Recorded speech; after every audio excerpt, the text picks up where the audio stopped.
Greetings and salutations, ladies and gentlemen, and welcome once again to the Storyteller's Corner. I'm your host, Joshua T Calkins-Treworgy, also known as Baron Sidious. The following begins the presentation of a new, curious fan fiction project. Ladies and gentlemen, I'd like to present to you The Avengers, The Void Calls, a fan fiction tale by yours truly. Part 1. The data streams, displays, and fluctuating charts on the screens surrounding his primary workstation in the office seldom told the Colonel anything he hadn't already been made familiar with, or heard rumors about in the days and weeks before they materialized before him. This was one of the advantages of being in charge of the world's most sophisticated information collection and analysis networks and fieldcraft operations. The organization had seen its fair share of dark days and scrutiny, to be sure, but S.H.I.E.L.D. was still more worthy in Nick Fury's mind than any comparable outfit the world over to serve its purpose. There were always, of course, incidents and events which floated under the watchful eye of the organization, individuals, groups, or events that skirted just outside of the capabilities of S.H.I.E.L.D. to properly observe and crack open.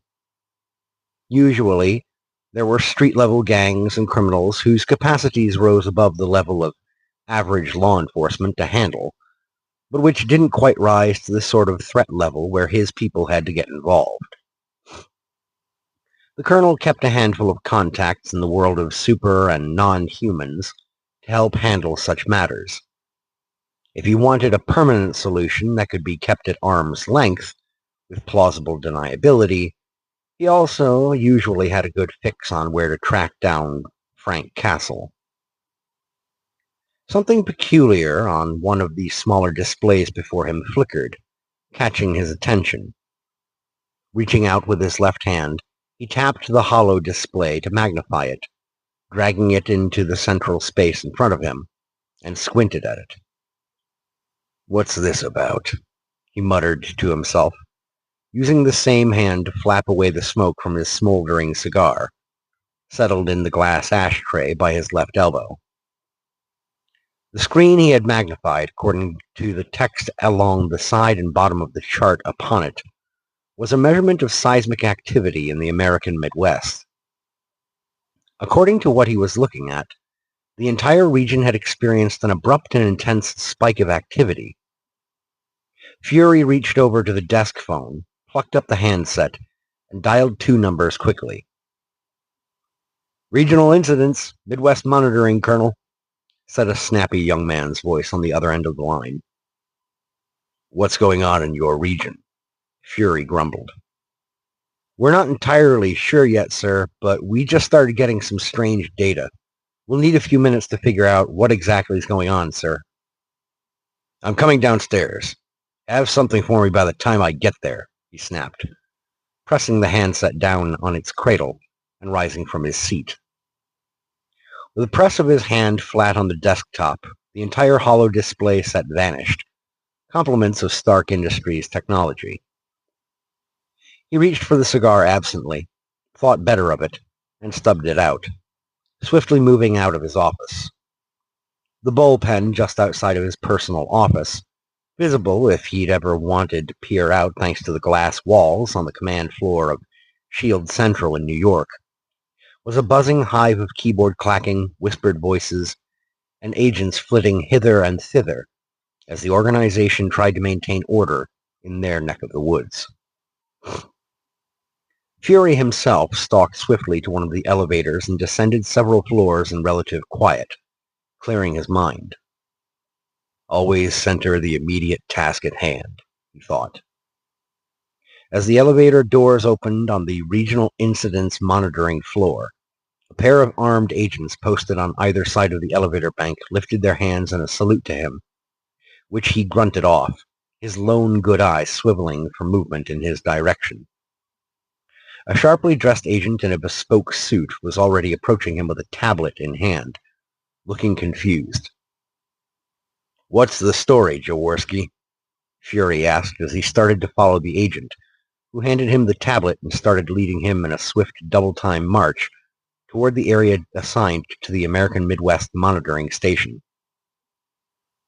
"We're not exactly sure how it happened, sir, or when it started, but there's been an expansion, sir," Jaworski said. Listening to the nervous agent, Colonel Fury tried making sense of the numbers he was looking at. They indicated measured forces of seismic activity, but little else. An expansion? Of what? The pair of men descended a set of long, low, horizontal steps into the depressed area that comprised the regional monitoring workstations, with a large hollow display map of several states in the American Midwest, centered against one wall. Fury tilted his head slightly to one side. Something about the map display in front of him looked off, somehow, though he couldn't quite place how. "Of Iowa, sir," Jaworski said. He walked up to the hollow map and, using one finger, circled an area in the middle of the state. "A region of approximately 1,300 square miles just inserted and added itself to the overall landmass of the state, sir, shifting everything south of it further south while maintaining proportional dimensions and spacing."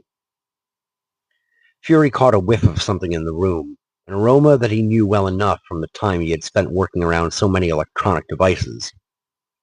It was the subtle scent of sophisticated chipboards being pushed to the absolute limit of their ability to absorb heat due to rapid processing and calculations. "Steve, get me keyhole onto somewhere, anywhere in that new territory," Jaworski barked. One of the technicians, seated at an individual computer station, looked back, nodded, and hunched over his keyboard, clacking away. Jaworski shook his head, hands planted on his hips, and faced his superior once again. "You want me to check in with Richards and his people? See if they've picked up anything technological to explain this?" "Do it," the colonel replied quietly. "But try to do it without giving too much away, just in case they haven't heard anything yet themselves." Jaworski nodded and slipped away, leaving Fury to approach the technician who was operating several of the SHIELD satellites to try and get a zoomed-in look at this new terrain that had manifested into the world. As he came up on the man's left side, Fury heard Steve grumbling wordlessly as he squinted at his smaller personal monitors. "What's going on?" "I've cycled through all 3 units we're connected to up there, and none of them will magnify into the anomalous territory, Colonel," the technician replied.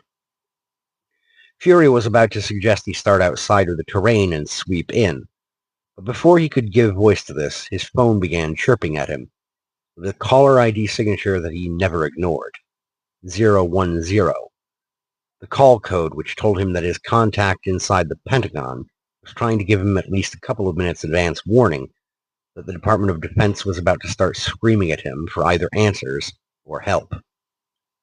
He put the phone to his ear and turned away from his colleagues momentarily, stepping aside. "What's going on, Stanley?" he asked as he answered the phone. "What's going on, Colonel, is that we have a very fucking weird situation going on here," the caller rasped on his end of the line.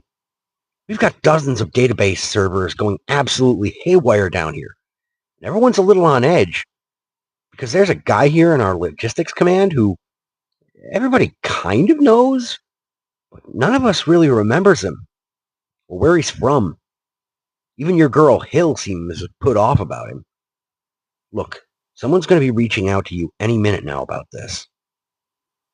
The line went dead, and Fury didn't even bother to hang up, instead telling Steve his suggestion and instructing him to either come himself or ask Jaworski to come over out of Midwest Monitoring section as soon as he had something information-wise available.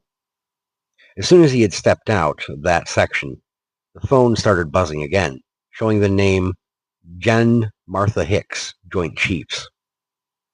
He picked up the line. "Go ahead, General Hicks," he said simply. "Colonel, something weird is going on here," she began. A curious sound drew Fury's attention. He turned his head to the left, looking to a set of windows that looked out over the New York City skyline. Perched up on the barely present lip on the bottom of the windows, a bird, like a feathered pool of shadow, had alit, tapping its long beak on the glass. Something that my people and I assume is more in your area of expertise than ours, if you catch my meaning. "We've already got eyes on something brewing, ma'am," Fury answered. "Whatever it is that you're picking up on, I can almost guarantee it's a situation for us to handle. I'll keep you informed, General." He hung up and pocketed the phone as Jaworski came toward him at a half-jog. "Anything from Richards?" Nothing, sir. And there's something else, just now." Jaworski looked back over his shoulder, toward the Midwest monitoring section, then turned back to Fury, pitching his voice into a half-whisper. "Steve stopped trying to get a keyhole picture on the satellites. When I asked him if he had anything for you yet, he looked at me like he had no idea what I was talking about, sir." Fury offered no verbal response, simply marching toward the Midwest monitoring section of the floor, and looking in near the top of the steps leading down into the depression that separated this section from its neighboring walkways and the rest of the areas on the floor. The holo map, which had previously been flickering with the new terrain in Iowa, was no longer hosting the streams of numbers or flickering to indicate the anomaly. The technicians in the section were behaving as if nothing was amiss, going about what looked like routine tasks like they would at any other time. Yet there it is, right there, Fury thought, looking at the holomap. The state of Iowa expanded by an area large enough to encompass at least one large metropolitan area and a handful of smaller satellite townships. "I know that wasn't there just half an hour ago," he thought. "Jaworski, you're in charge for now." "Sir?" "I have to pay a visit to our sorcerer friend."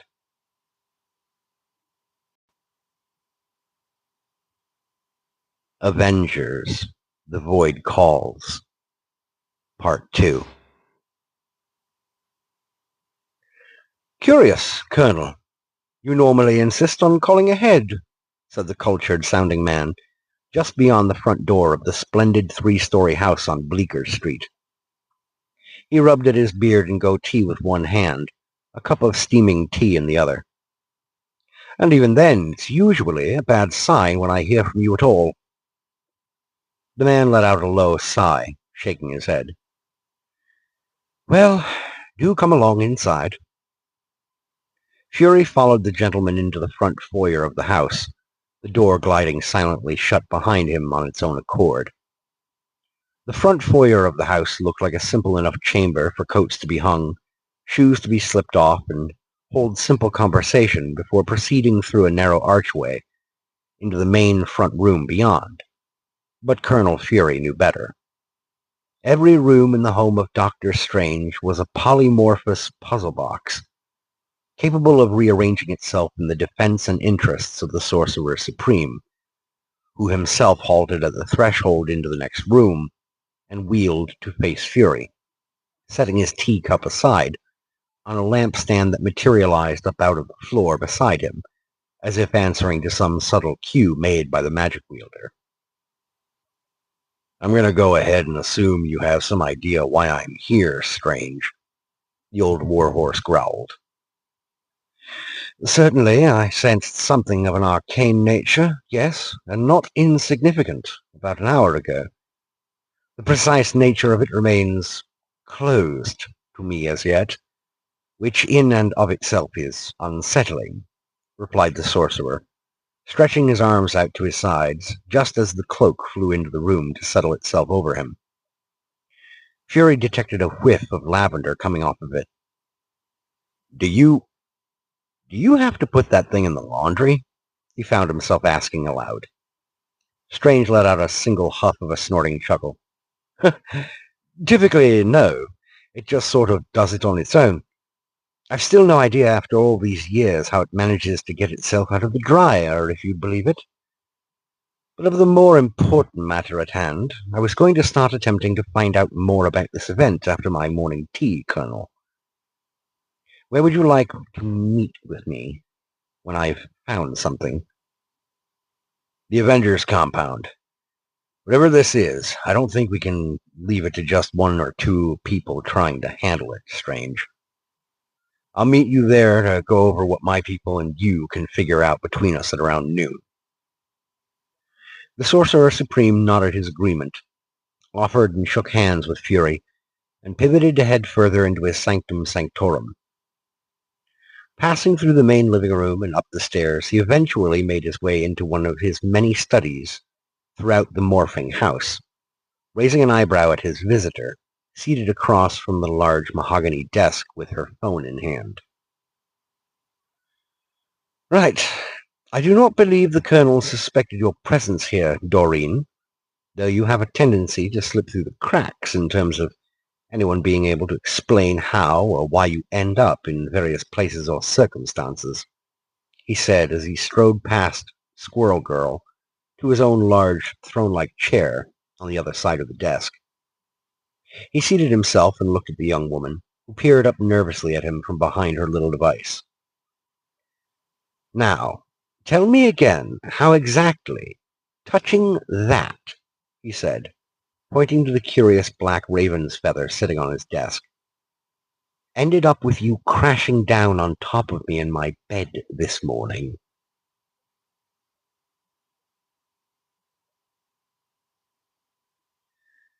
Jaworski used his laser pointer stylus to interact with the holodisplays in Fury's office.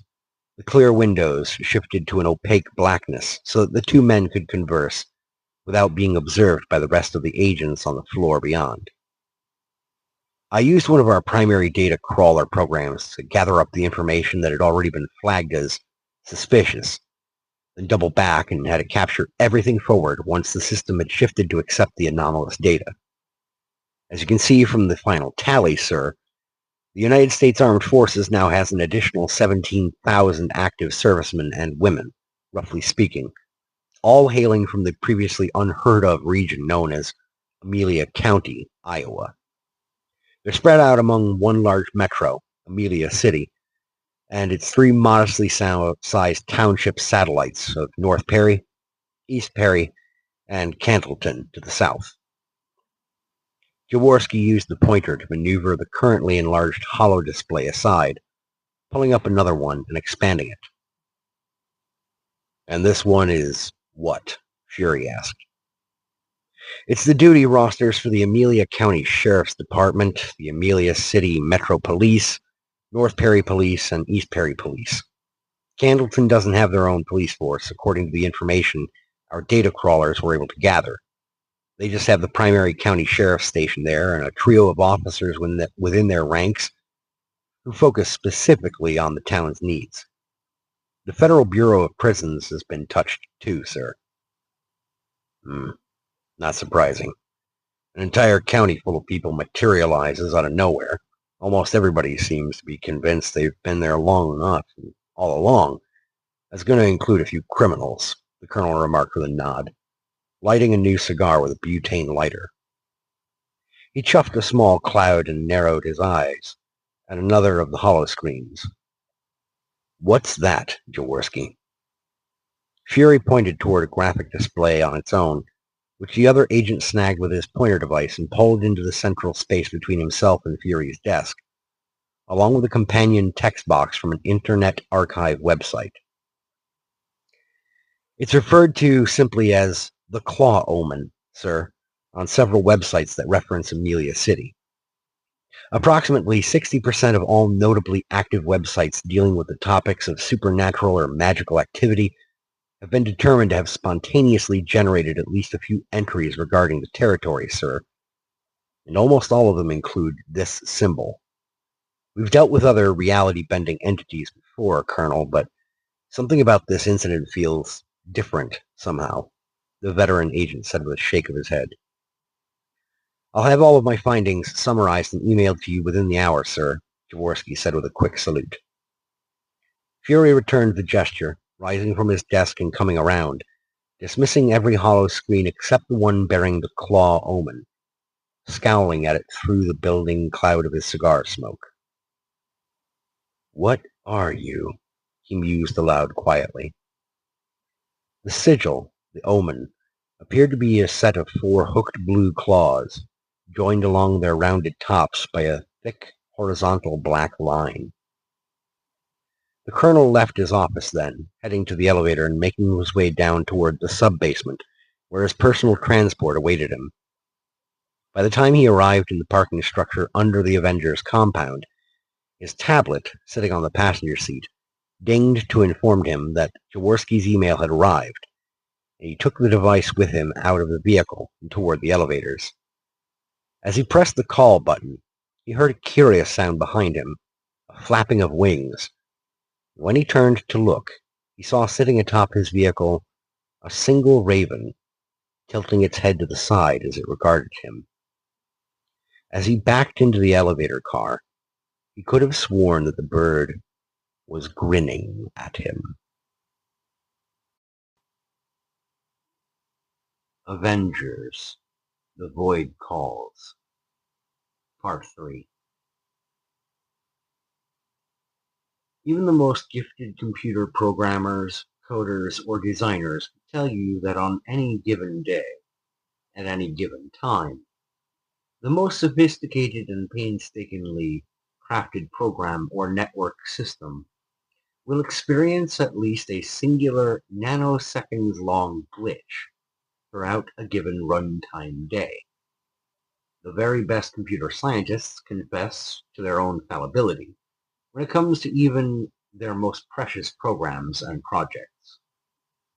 What they will almost never say, however, is that something is categorically impossible, not without at least a full breakdown of why something is such. Redundancies and backup plans and fail-safes and fallbacks exist in the arena of programming, largely because of this recognition. And when all else fails, the programmers who have been burned the worst in their time put one last defensive measure in place, an alarm that informs them that all of their other arrangements have failed. Such an alarm chimed gently at Tony as he stood at one of the workstations in his maintenance lab, carefully punching in the command sequence for one of his many myriad hands-free tools to perform the meticulous repair work his suits required. His eyes darted over to one of the many hollow screens hovering in minimized form over the workstation, the thin gray bar pulsing red, and when he reached out to drag it into the air in front of him, flicking aside his current hovering console.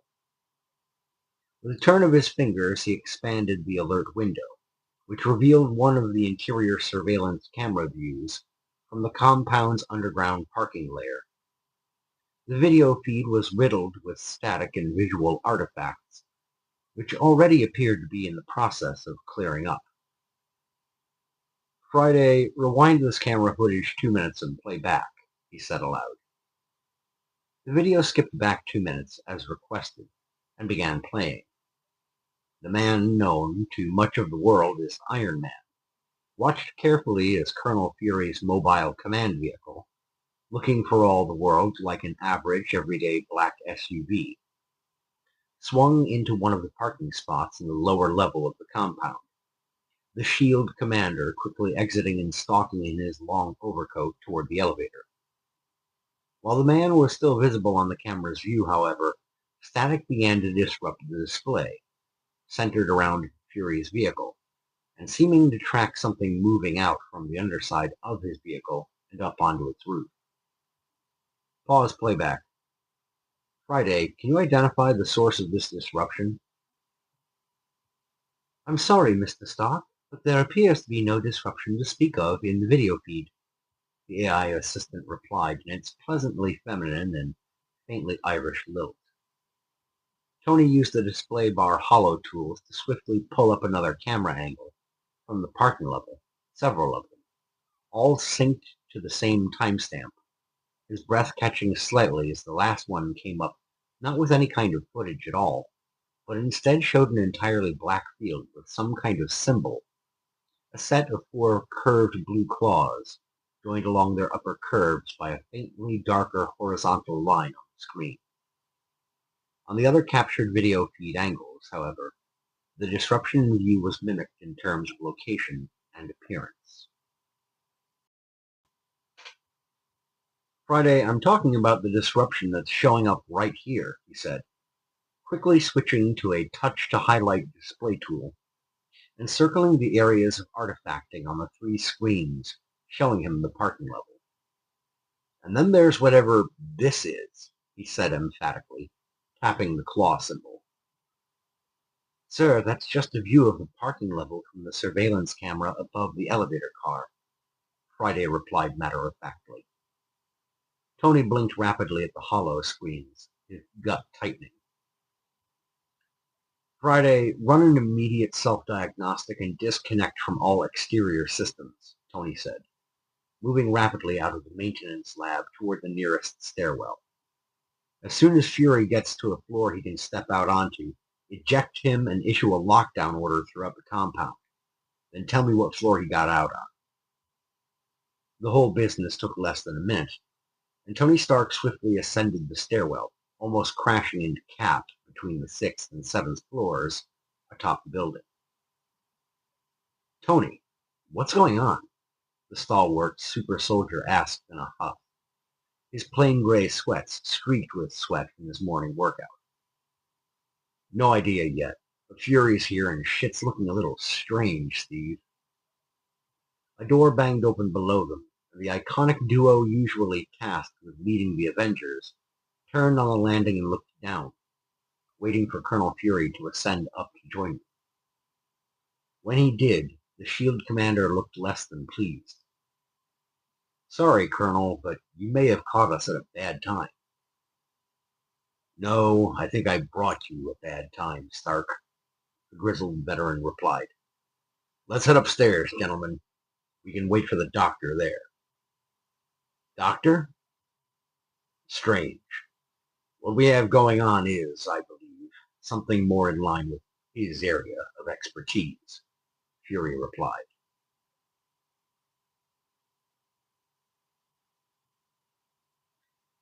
"20 minutes later, the sizable mission briefing room in which the Avengers frequently came together to discuss upcoming missions or ongoing operations was populated by several members of the team, including Steve Rogers, Tony Stark, Bruce Banner in his stable Hulk form, Thor, Wanda Maximoff, Natasha Romanoff, and, to Fury's mild irritation, Spider-Man. The wall crawler had been working with Banner in one of the compound's engineering stations to improve the durability of his web shooters when the compound's lockdown warning had gone off. The colonel had been about to begin the basic briefing when Strange's phone had chirped at him, and after one glance at the screen to see whom was calling, the Sorcerer Supreme asked the colonel to hold off a moment before getting started. Returning now a couple of minutes later, looking somewhat paler than he had leaving the room, Dr. Strange looked to each of his companions in turn, coming to a stop at Fury. That was Victor, he said, his voice betraying only a hint of concern. He informs me that a strange book materialized in the arcane library in his keep a short while ago, and he cannot work out the how of its appearance. He has given it to a Doombot to bring to us here, so that we might examine it. Parker let out a low whistle and shook his head, his usual grin faltering. If the weird factor has Doom reaching out for help, we might need a god or two to lend a hand, Webslinger quipped. Peter, please, Strange said evenly, with a hand half raised, to quell the younger man's nervous energy. Tony, here. Victor sent me the Doombot's signature data so that we can whitelist it from the compound's automatic defenses. The sorcerer took his phone to Stark, who used his smart glasses to view and register the otherwise gibberish text on Strange's screen with the compound database. Stark handed him the phone back, then pointed to the black box that Strange had brought with him from his home and sat in front of his usual seat at the semi-rounded briefing room table. "I assume you didn't bring us a bundt cake, Doc?" Stark remarked. "This can wait. Colonel, I believe you should go ahead and get us started. When the Doombot arrives, I imagine it will be guided up to us here." Fury nodded, and the members of the Avengers team took their seats around him. Using the tablet he had brought with him and synced to the room's tools, he dimmed the lights and projected a hollow map of the American Midwest in the middle of the chamber as it had appeared the day before. "All right, Avengers," he began, clearing his throat. "Until 0746 this morning, this was what the map of the American Midwest region looked like on every known map that we've ever seen. 1 minute later, an event of a as yet unknown nature, which registered seismic activity on equipment at every level, civilian, academic, and military, took place, resulting in this," he said, tapping his tablet. The hollow display in the middle of the room shifted, expanding the state of Iowa and moving everything south of it further south without changing dimensions or orientation. An entire county, approximately 1,300 square miles in total size, inserted itself into our world. "That's Amelia County," said Romanoff matter-of-factly, which drew Fury's and Dr. Strange's attention immediately. "Clint's told me about it before. He's from Iowa himself. We talked about it a few times in this very building," she said, looking to the others worriedly. Stark, ever the pragmatist, slowly shook his head. "Friday, scan internal audio records of the compound for any mention of an Amelia County, Iowa, by Clint Barton or Natasha Romanoff," Stark ordered. "In case you'd forgotten, I've got just about every room in this compound monitored at all times, Natasha. No offense." She just shrugged. Being a spy for most of her adult life, she empathized with such things being required in daily life. "No such recording exists, Mr. Stark," the AI said aloud to the room. "Most troubling," the Sorcerer Supreme said, one hand settling on the black box before him on the table. "The mimetic properties of this phenomenon, whatever it is, are already affecting the memories of individuals who have, no offense, Natasha, already undergone a great deal of mental training, conditioning, or even brainwashing. Does anyone else here have memories about this Amelia County?" A quick look around the room revealed no other hands raised, but Captain Rogers' face was pinched, as if something related had come to mind. "Captain, something on your mind?" "I'm not sure entirely," he replied, looking to Fury.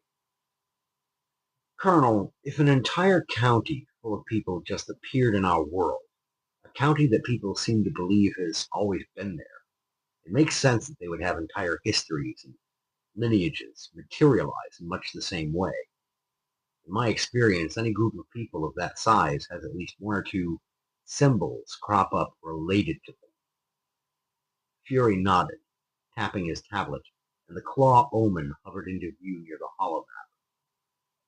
Upon seeing it, Rogers crossed himself. Romanoff muttered something in Russian under her breath, and Maximoff sucked in air between her teeth, sounding like a hissing snake. "Looking at that is hurting my head," said Thor abruptly, his hand floating to his forehead as he lowered his eyes from the sigil. Fury noted the reactions around him and dismissed the claw omen. He took a quick look to Stark, who seemed unmoved, then to the young webhead. Peter Parker had always struck the Colonel as a naive young hero, yes, but he counted Spider-Man as one of the most noble superheroes the world over.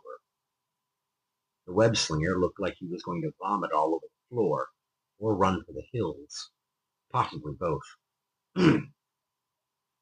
I'll proceed now, Fury said, turning his good eye down to the tablet once more and tapping around on it, conjuring up several floating holographic charts and a few website pages. According to the freshly altered Census Bureau's information, when compared to what we had prior to the appearance of Amelia County, this region is home to just shy of 1 million people all total. There appears to be one large central metropolitan location, Amelia City, and 3 sizable suburbs, North Perry, East Perry, and Candleton. The city itself hosts a university on its north side, with a total student enrollment of approximately 8,000 and close to 200 faculty and staff. Approximately 1,400 new members of the armed forces of the United States call Amelia County home. Moreover, the DoD and VA now have data indicating that a sizable number of soldiers, sailors, airmen, and Marines have come and served from the region. Are there any bases in this new county? Rogers asked. Negative, thank God, Fury replied. Using his fingers on the tablet, he manipulated the hovering screen to line up the 5 website pages to dominate the air before the Avengers. As you can see from these website pages, military enlistment inclination is definitely not what Amelia County is known for, however. More than any other place in America, it seems as though it's known as a hotbed of paranormal and supernatural activity, almost none solidly confirmed by external sources. The room filled briefly with a yellow and white pulse, followed by the voice of Friday echoing over them. The white-listed Doombot is approaching the building, Mr. Stark. It has landed in the exterior loading area and appears to be awaiting escort inside. I'll send out 2 auto frames. Thank you, Friday, Stark replied, tapping away on his own wrist-mounted control device. Do me a favor, pull up the surveillance cameras on the Doombot. Another holo display appeared next to the website pages, showing an exterior view of the Doombot on the exterior loading area of the compound, but several pixels around its left hand appeared to be glitched. Colonel Fury, the cameras in the parking level under the compound showed this same kind of distortion on and around your vehicle when you first arrived, Stark observed with a hint of curiosity. There was a bird on my vehicle, Fury rumbled. A raven. The Sorcerer Supreme's fingers strummed subconsciously on the box before himself. Doctor? The magic wielder turned the box around so that its clasp faced Fury, and he lifted it open on its hinges, revealing a velvet-padded interior in which sat a single black feather. Doreen Green appeared inexplicably in my sanctum this morning after she spotted and plucked this feather up off the ground in a park in Milwaukee, Stephen Strange said. I'm sensing a running theme here. On the holo display, the compound's interior cameras picked up the Doombot being escorted along by a pair of AI-piloted Iron Man suits, the auto frames, through the facility, bustling in tightly to an elevator car that would deposit them on the floor the team presently occupied. Even the camera feed in the elevator displayed the same visual artifacting around the Doombot's hand and whatever it was carrying. Strange closed his box, and Colonel Fury dismissed the various holo screens for the time being.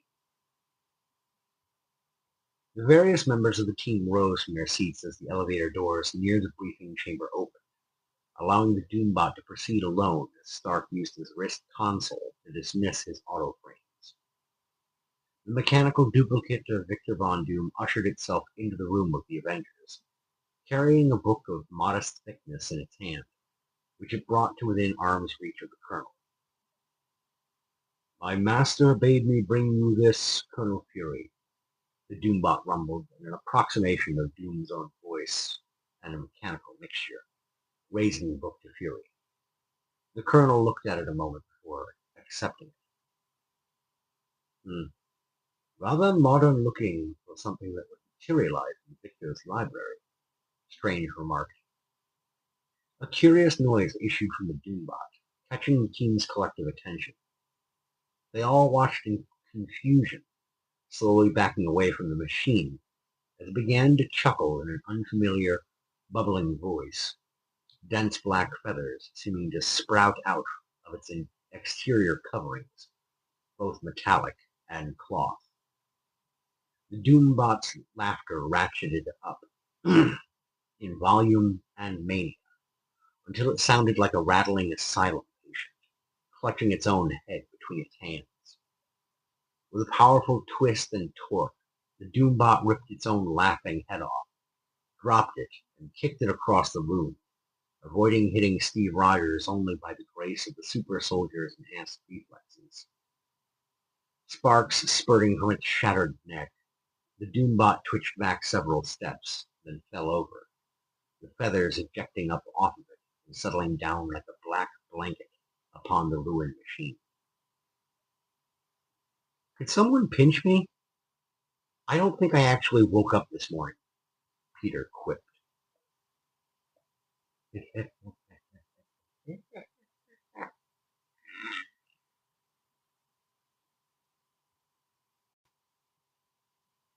Avengers, The Void Calls, Part 4.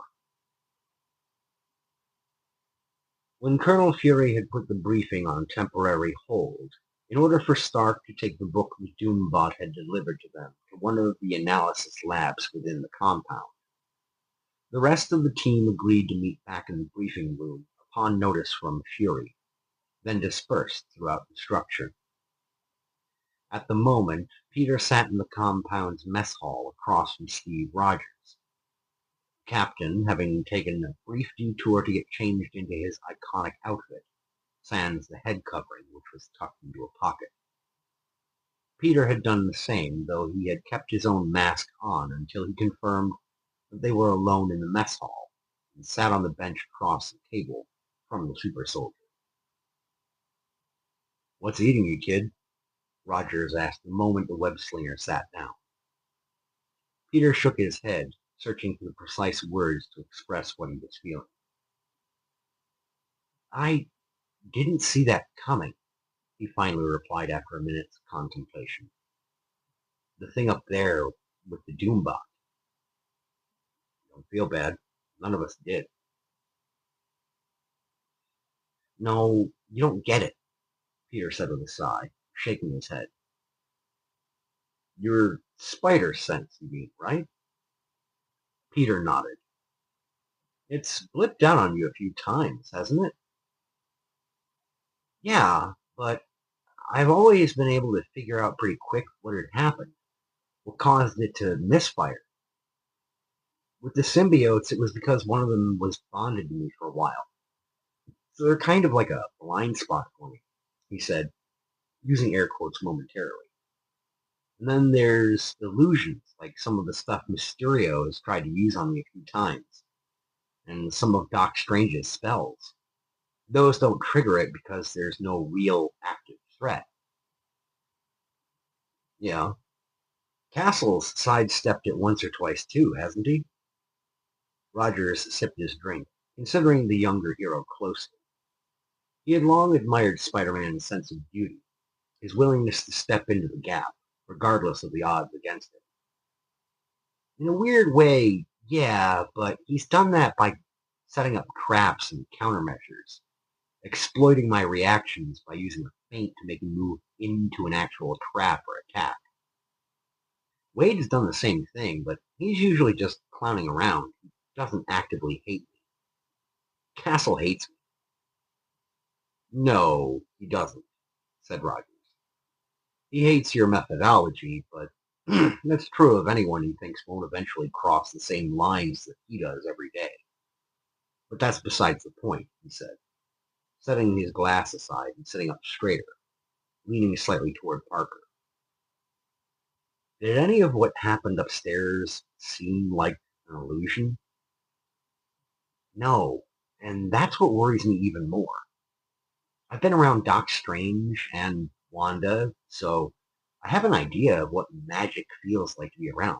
Real magic. I've even bumped into Ghost Rider a few times.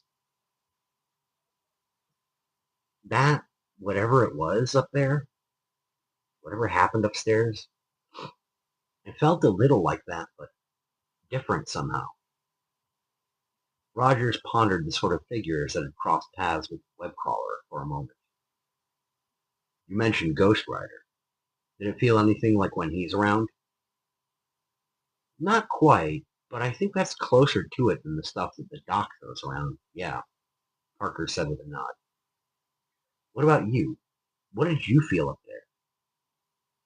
Rogers took one last pull on his drink and stood up, staring down into the glass. I'm not much for poetry, Peter. I think you know that. But as for what I felt up there, Rogers shook his head. It felt wrong. I've got no other word for it than that just now. It felt wrong.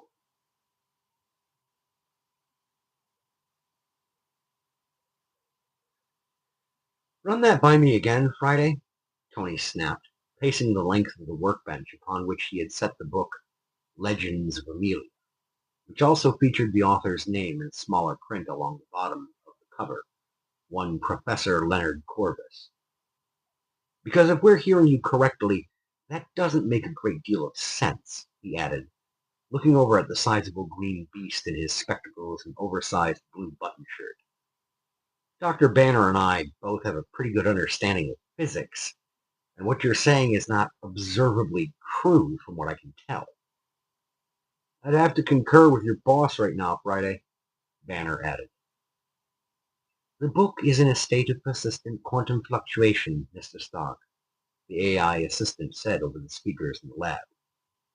That is to say, it is Schrödinger exemplified. It both exists and does not. I cannot examine or extrapolate the text within the covers, and both do and do not have access to a copy of the text through any online database, encrypted or otherwise. Likewise, the feathers which were observed to have sprung from the broken Doombot currently in the maintenance bay. You should also be notified, Mr. Stark, that the audio logs from the prior briefing upstairs have been purged, as the file was showing signs of corrupted data. Are we looking at some kind of virus, Friday? Negative. The phenomenon appears to have been localized. There issued from the speakers then a short blip of static, followed by Friday saying, Do something, and you are damned. Do nothing, and your world is damned. It is quite the catch-22, but when angels dance on the head of a pin, who's going to bother counting bodies, Tony? Stark and Banner looked to one another silently at this. The blip of static chirped through the speakers again. Friday, what was that? Banner asked, taking his glasses off and looking pensively at the book on the scanning bench. Clarification, Dr. Banner. What was what? What was the thing that you just said to us? Stark clarified. The phenomenon appears to have been localized, the AI replied.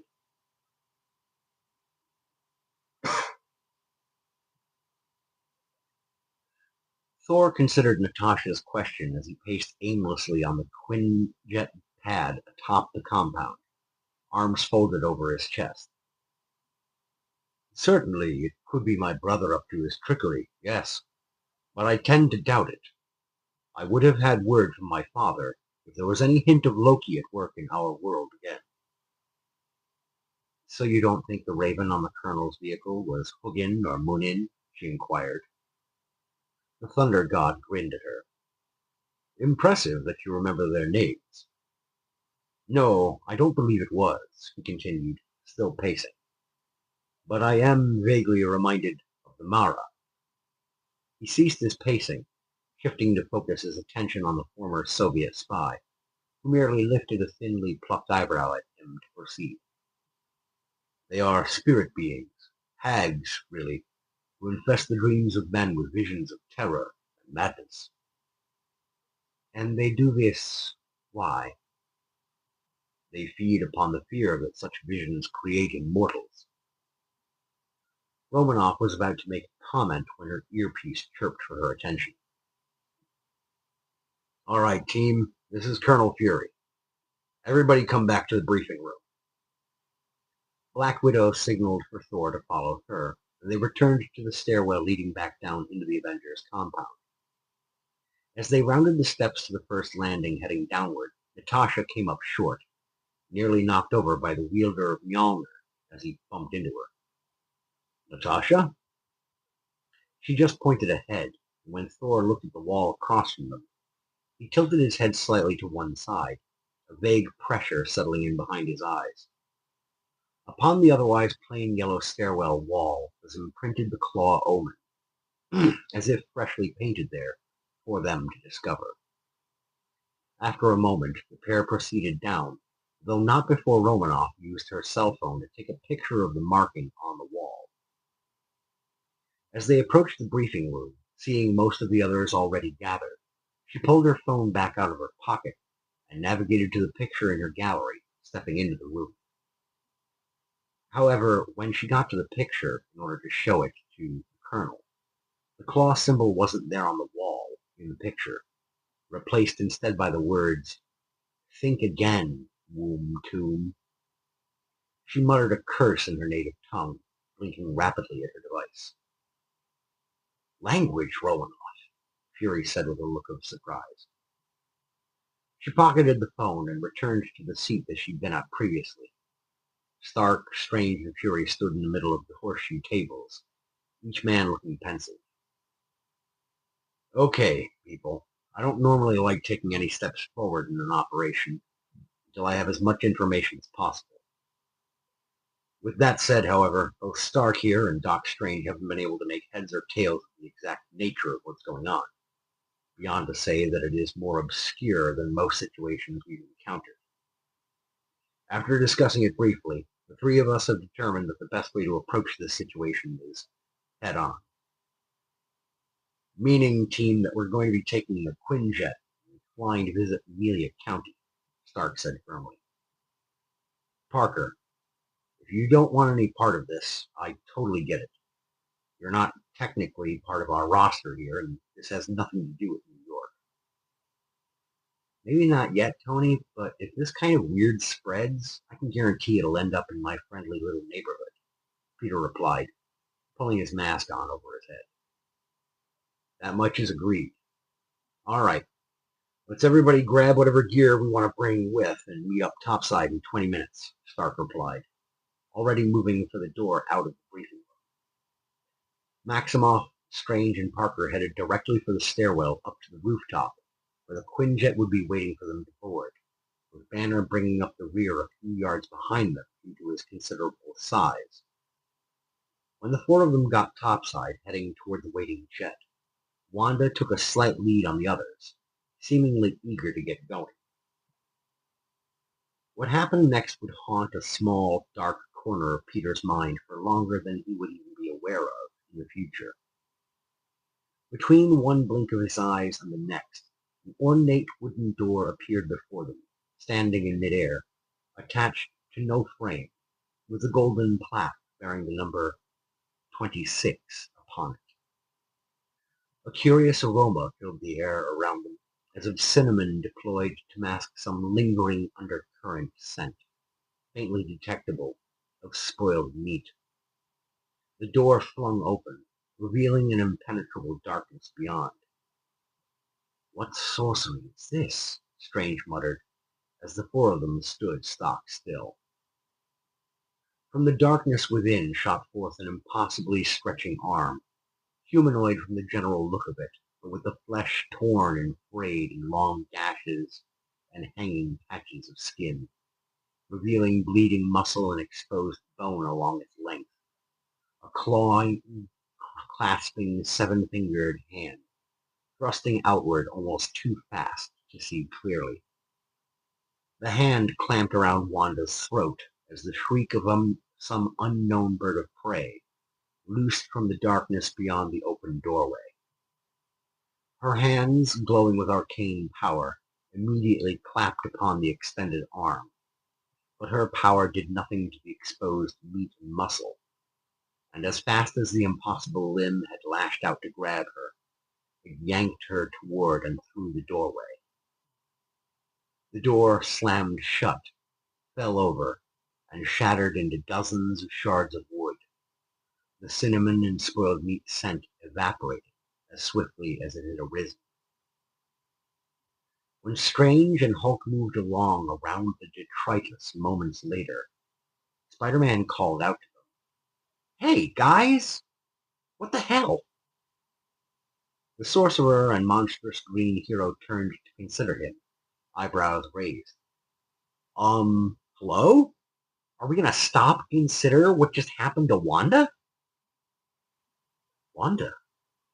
Wanda was never here, Peter, Strange replied matter-of-factly.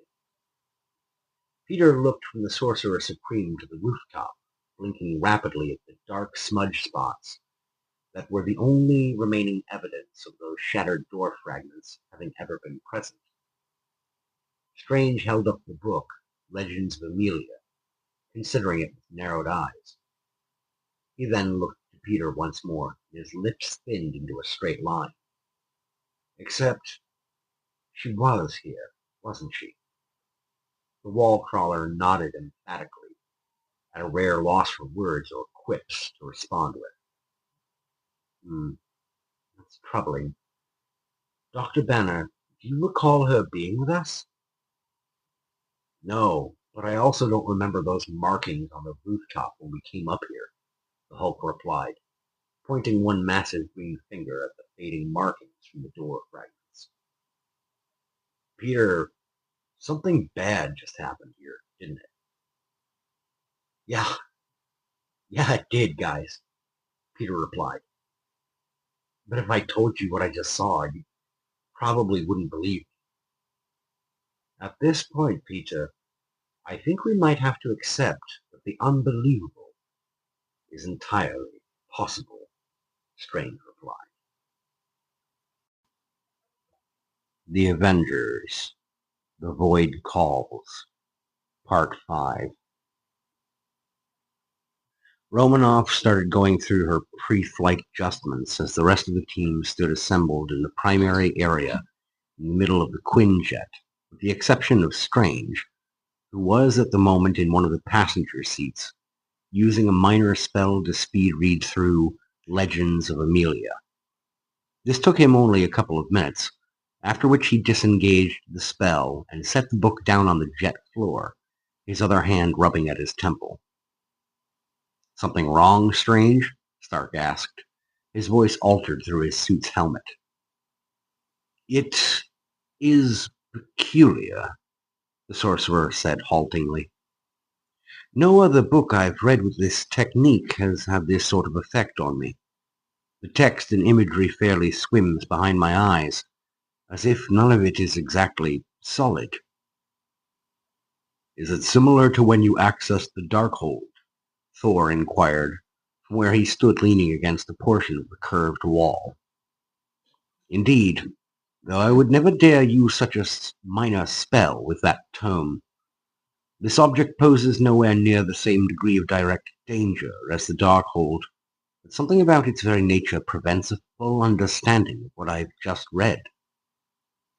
Strange let out a sigh and rose from the seat. But I can give you all some basics from what I've just processed. To begin with, Amelia County's folklore is usually simply referred to as Tales of Amelia City, since it is the central seat and setting of most such tales. These legends cover a variety of cautionary tales, but the beasts and apparitions within them are frequently monsters that take on the appearance of hybridized predatory animals or insects, sometimes arachnids. Moreover, however, and perhaps more disturbingly, those creatures are part of a kind of hierarchy in the realm of Amelia, Strange pressed on. There are other entities, a kind of order of some sort referred to as the Strangers. These Strangers are each given a name and a title, and seem to respond to various human moral failings or flaws. According to the book, these strangers share a singular master, an entity the professor who wrote this volume did not directly name or describe. He did, however, allude to the sigil that we saw, this claw omen, being this master entity's brand. It is said that wherever this symbol appears, chaos, death, and madness are sure to ensnare the nearby area and the peoples within. Cheerful stuff, O Wizard of Weird, Peter quipped. Everyone strap in. We're about to take off, Romanoff called back from the cockpit.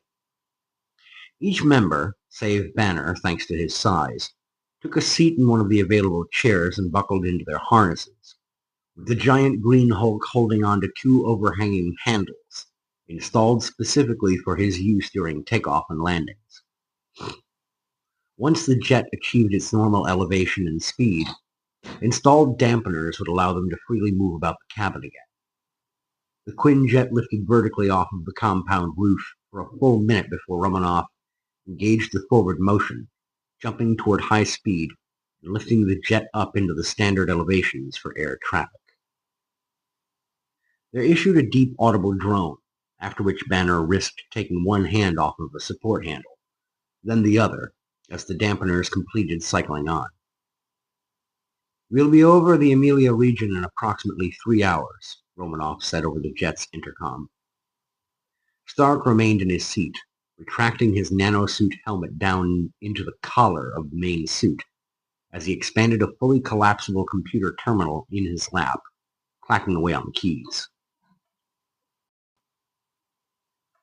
Since grabbing our gear, I've had Friday trawling through every crack and crevice she can delve down into online about our target area, any notable persons or extra material to supplement whatever Strange could tell us from the book that Doom sent us, he said, flicking hollow projections up into the central space of the cabin.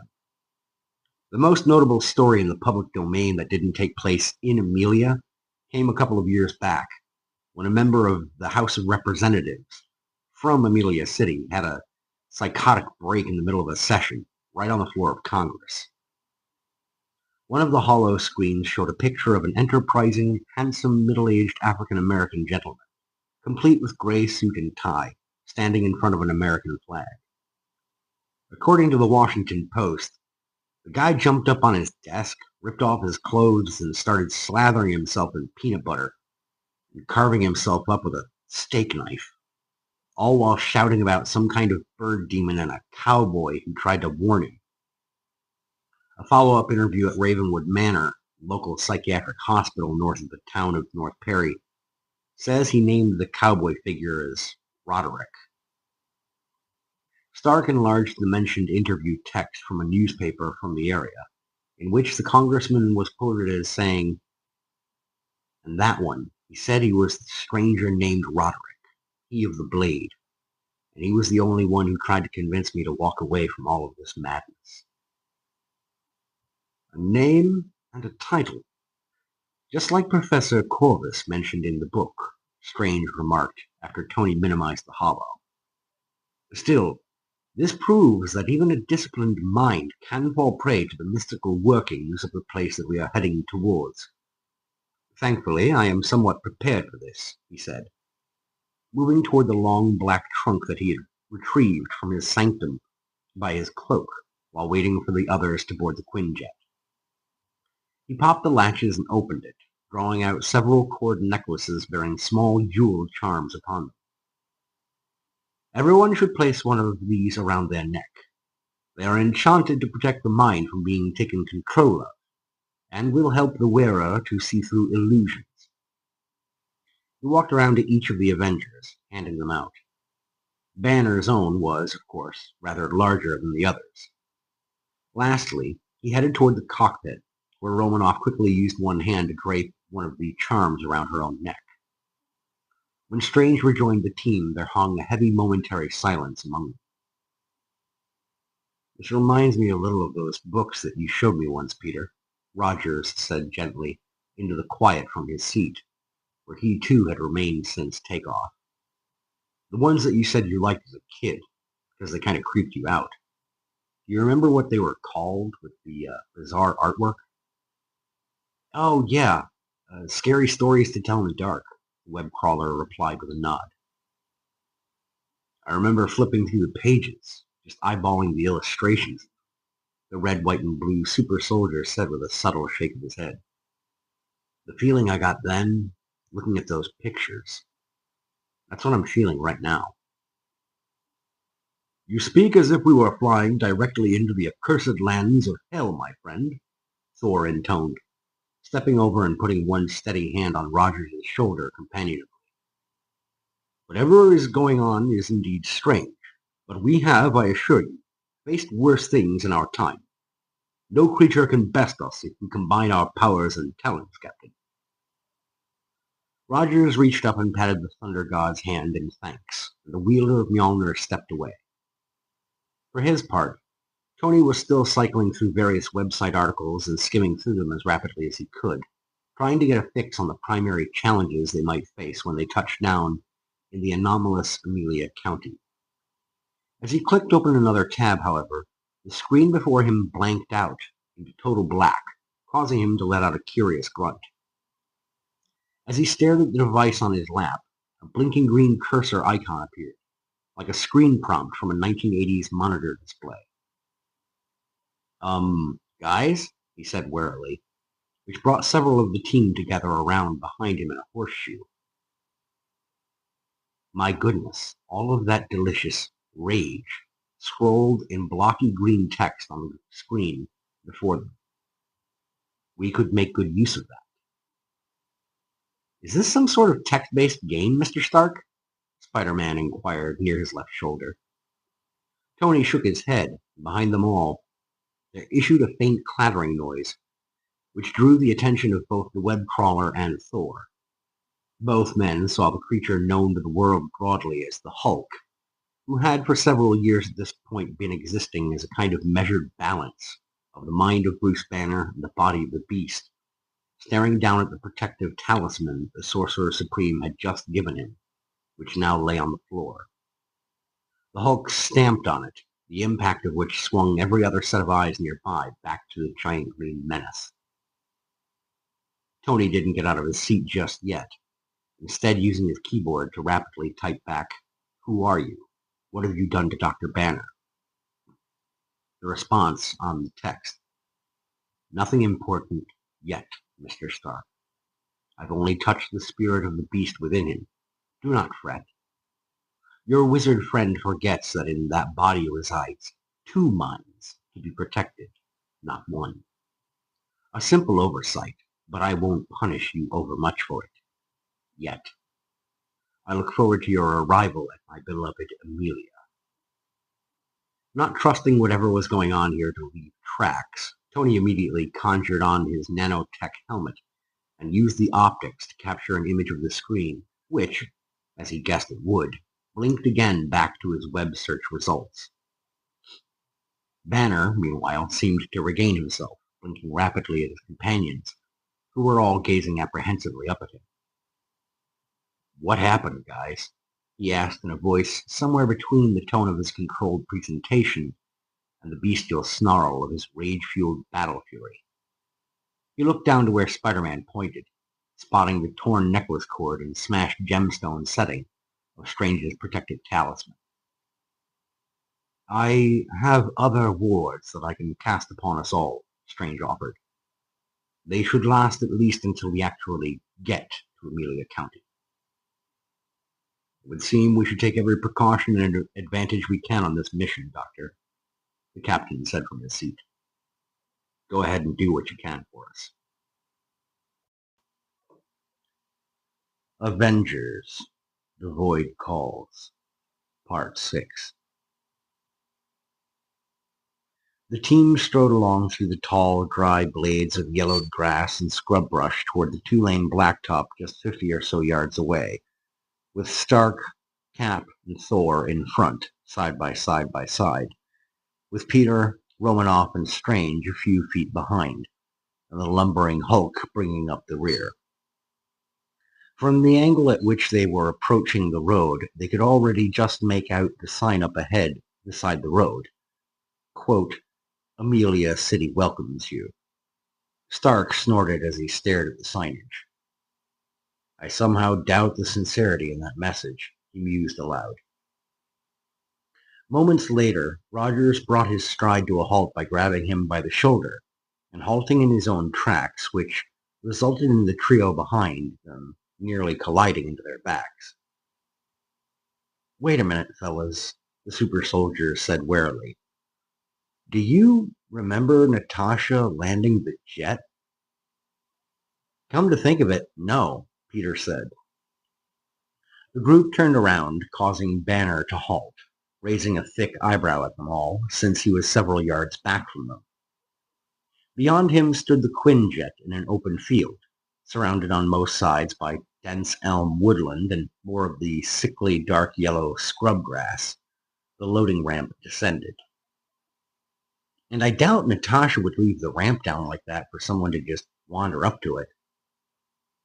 Romanov reached her left arm out toward the vehicle, a thin control device strapped to her inner forearm, and pushed a button, which let out a small beep.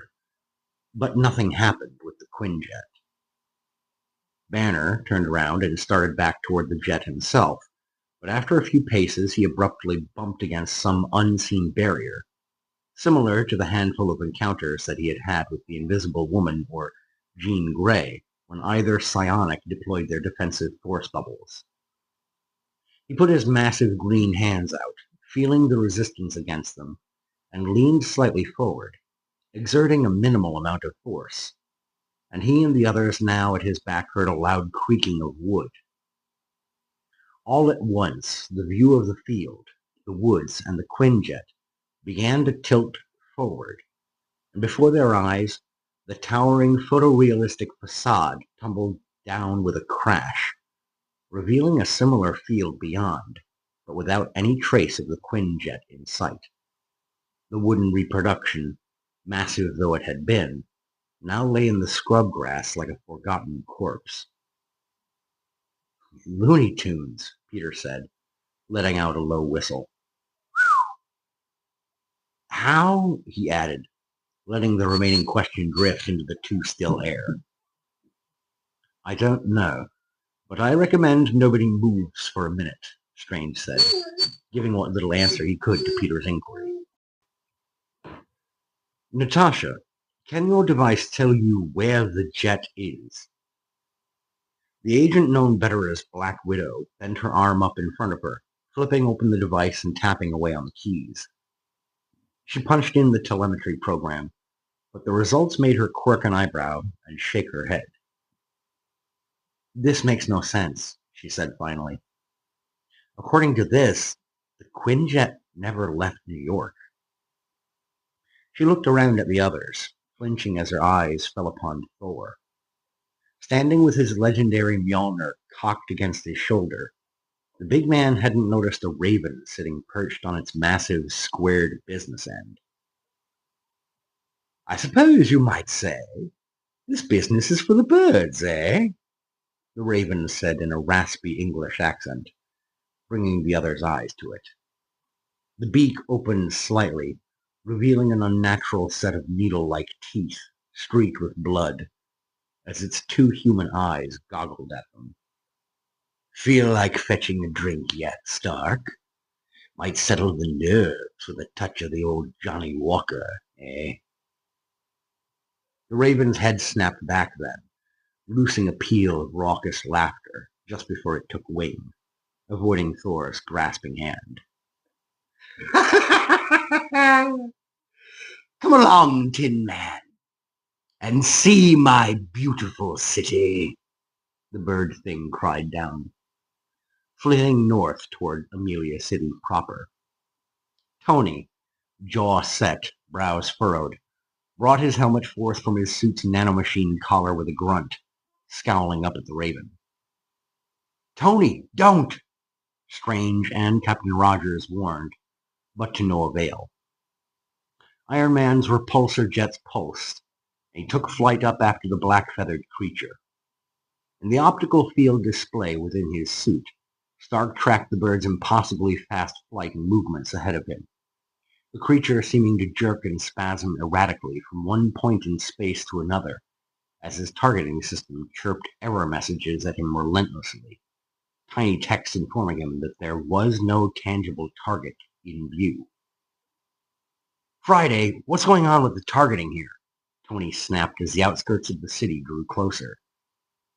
The raven thing snapped sharply to the right, to the east, and he adjusted his flight to continue following it, once more with vast expanses of woodland behind and below them. "There doesn't appear to be any problem with the targeting system, Mr. Stark," the AI voice chimed in her ear. "But there does look like some money troubles in your future, Tin Man." The raven thing's voice growled at his helmet, as if speaking through his own systems. "Ha! You appear to be leading the Misfortune 500. Tell me, is it beer o'clock yet, Stark?" On his HUD field of view, the telemetry and flight data information forming the brackets of his field of vision flickered, replaced with stock market information numbers for his numerous companies, all showing abrupt crashes in value. "What the hell is this?" Stark rasped, feeling cold sweat breaking on his brow and the nape of his neck. "Friday, scan for viruses." "The only virus detected here is your enormous ego, Mr. Stark," the cheerful digital assistant responded, as a swirling vortex of purple energy materialized just ahead of the raven that he chased, the bird swooping right through it, with Tony following close behind. There came a moment of darkness, after which he was nearly blinded by intense sunlight in the sky and refracted from vast stretches of sand below him. The warning lights began flashing inside of his helmet, along with audible alarms. The raven was nowhere to be seen, and Stark felt the repulsor jets struggling to remain engaged. "Alert! Alert! Critical systems failure. Crash imminent. Shutdown imminent," Friday warned, as Tony Stark felt himself starting to descend at speed toward the desert floor below. By some perverse twist of fate or designs beyond his ken, he recognized the cave structure his HUD informed him, even then, that he was going to crash and skid into. With a horrendous pressure pain, he impacted the ground moments later, rolling and skipping as he grunted with each painful jolt, until finally he slammed into an earthen wall, his armored frame having crashed through several flimsy wooden crates inside the makeshift structure. He had narrowly avoided colliding with something tall and angular just outside of the entryway, a thing that, as his nanomachine helmet retracted into his suit's collar, Slither stepped into the entryway to partially block out the blinding light from outside.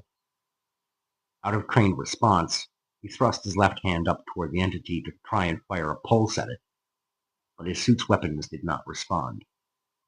He sank back, trying to sit up, looking around with building dread.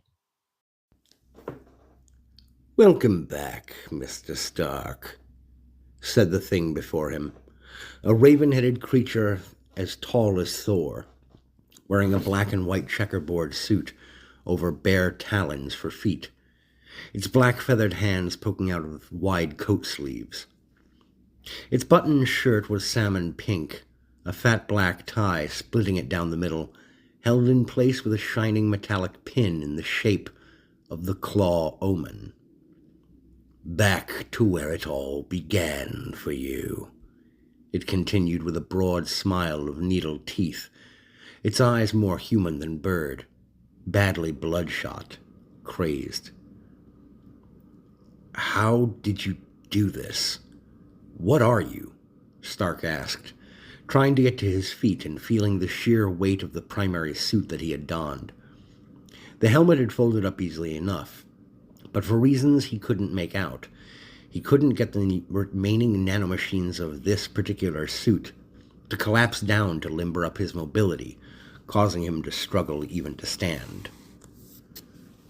"The how doesn't really matter, Mr. Stark," the raven thing said with a flap of its clawed hand.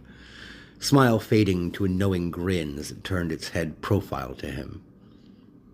As to the question of what I am, I've been labeled several things over the years that I've been around. Names are useful, though, I suppose. You may call me Quoth, though you won't have much use for even that for very long. Okay, Quoth, Stark grunted, finally managing to lever himself to his feet, leaning on a natural shelf in the wall of the cavern structure. Why are you here? What is this about? The bird thing, Quoth, shifted position, sliding several steps backward, so that it was on the exterior of the cave's entryway. With a snap of its fingers, a ringmaster's cane appeared in its hand, both feathery hands clasped atop its bulbous topper, leaning slightly toward Stark. Why, it's about the greatness of the show itself, Mr. Stark. Well, that, and reminding you people that you aren't gods, to be frank. You have been brought crashing back into your origins, as they are presently known. Now, I wouldn't want you to think I'm completely heartless, Tony. I know you need lubrication just as much as your precious machines, Quoth rasped, twirling his cane and then slamming it down into the ground. There came a flash of bluish light around the interior of the cave dwelling, and when Tony opened his eyes, the shelves were covered with a combination of the odds and ends equipment with which he had constructed that first primitive Iron Man suit, and scores of bottles of high-end liquor and beer. The suit he was presently wearing let out several odd metallic clicks, and then proceeded to fall apart around him onto the floor. He stumbled back, bracing himself on the wall, staring in disbelief at the creature named Quoth. Now, Tony Stark, Iron Man, Mr. Downey Jr., or however you or your fans would prefer to think of you. It is said that when Jesus' crypt was opened after 3 days' time, he was nowhere to be found within. I wonder if you'll manage to find your way out of here in that time frame. The creature stepped out of view then, and in his place, a massive stone was slid with a grind of stone on stone into place, leaving Tony Stark plunged into a darkness, broken only by the light coming from the device implanted in his chest. That light's shine, he observed, perfectly reflected off of a bottle of Jameson whiskey on the cavern's lone workbench, beside which sat a single black feather. Avengers, The Void Calls, Part 7. The son of Odin Allfather returned to the others with a grim expression, shaking his head when he landed among them. It is no use. In every direction I searched the skies, I did not see any trace of them. What of you, Strange? Can you sense him at all? The Sorcerer Supreme made a few faint gestures with one hand, eyes closed, but he just shook his head. It is as though he has simply disappeared, Strange replied. Whatever has happened to Tony, we must take from it at least this much. None of us should strike out on our own whilst in this place. If we are to separate, it should be in pairs at least, so that we can watch each other's backs. That's probably wisest, Rogers said with a nod. For the time being, we should make our way for the city. The team began walking along the shoulder of the road, each locked into their own thoughts. For several minutes none of them spoke, though when someone did, it was to give voice to a thought they all had had since Stark flew off after the Raven. Does anyone else think it's weird there hasn't been a single car on this road since we showed up? Parker asked, turning to look up and down the two-lane blacktop. The team collectively cast about, but no sooner had the words come out than a vehicle did appear south of them, heading in the same direction, toward the city proper. Huh, speak of the devil, he murmured. The vehicle in question appeared to be an oversized black pickup truck, which rumbled along at a fair pace until it drew nearer, the driver easing his vehicle into the oncoming lane to give their group a wide berth. As it came even with them, the driver slowed to a crawl, the passenger side window rolling down to reveal a middle-aged fellow in a plain black shirt under a beige workman's coat, looking ahead to check for oncoming traffic before turning his eyes towards the Avengers.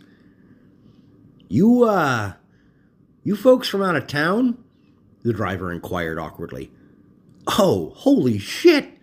You're Captain America!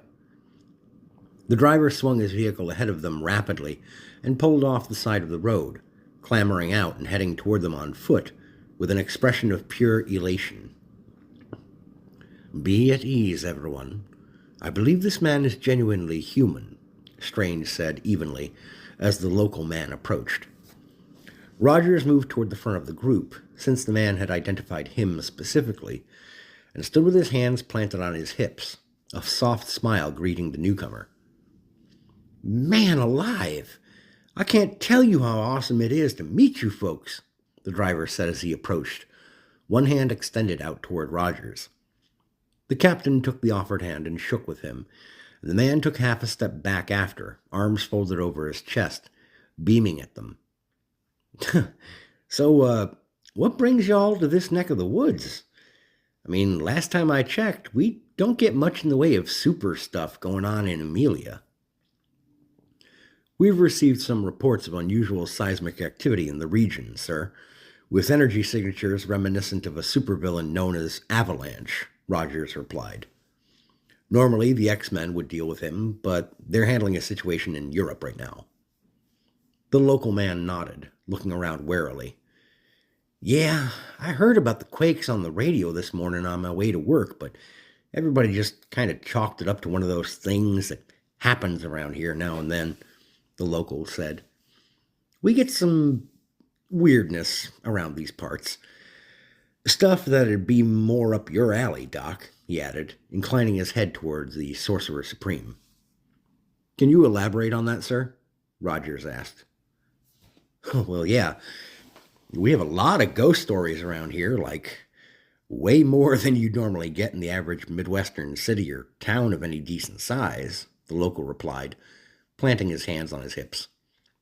I work down in Candleton myself, but I live up in the south side of the city up there, and even Candleton's got more than a few campfire tales of its own.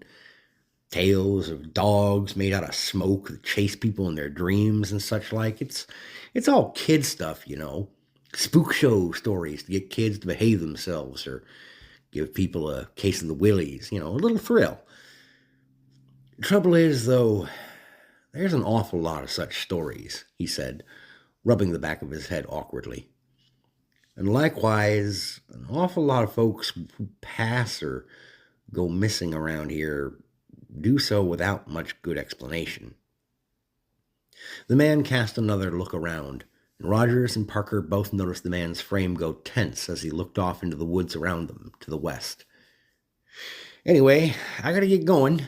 It was a real treat to meet you folks, he said, offering his hand to the captain again. When Rogers took it, the man drew him in close and rasped, "Stay out of the fog, Captain." He quickly released the hand and darted back for his pickup, peeling off down the road toward Amelia City at high speed, which stood a couple of miles away yet.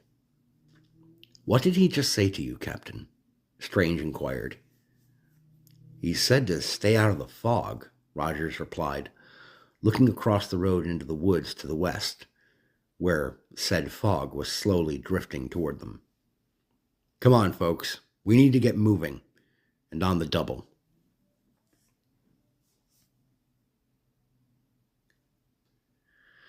Even with the assistance of several spells quickly cast to enhance their movement speed by the Sorcerer Supreme, The team was still flanked on either side of the road by dense woods when the fog overtook them.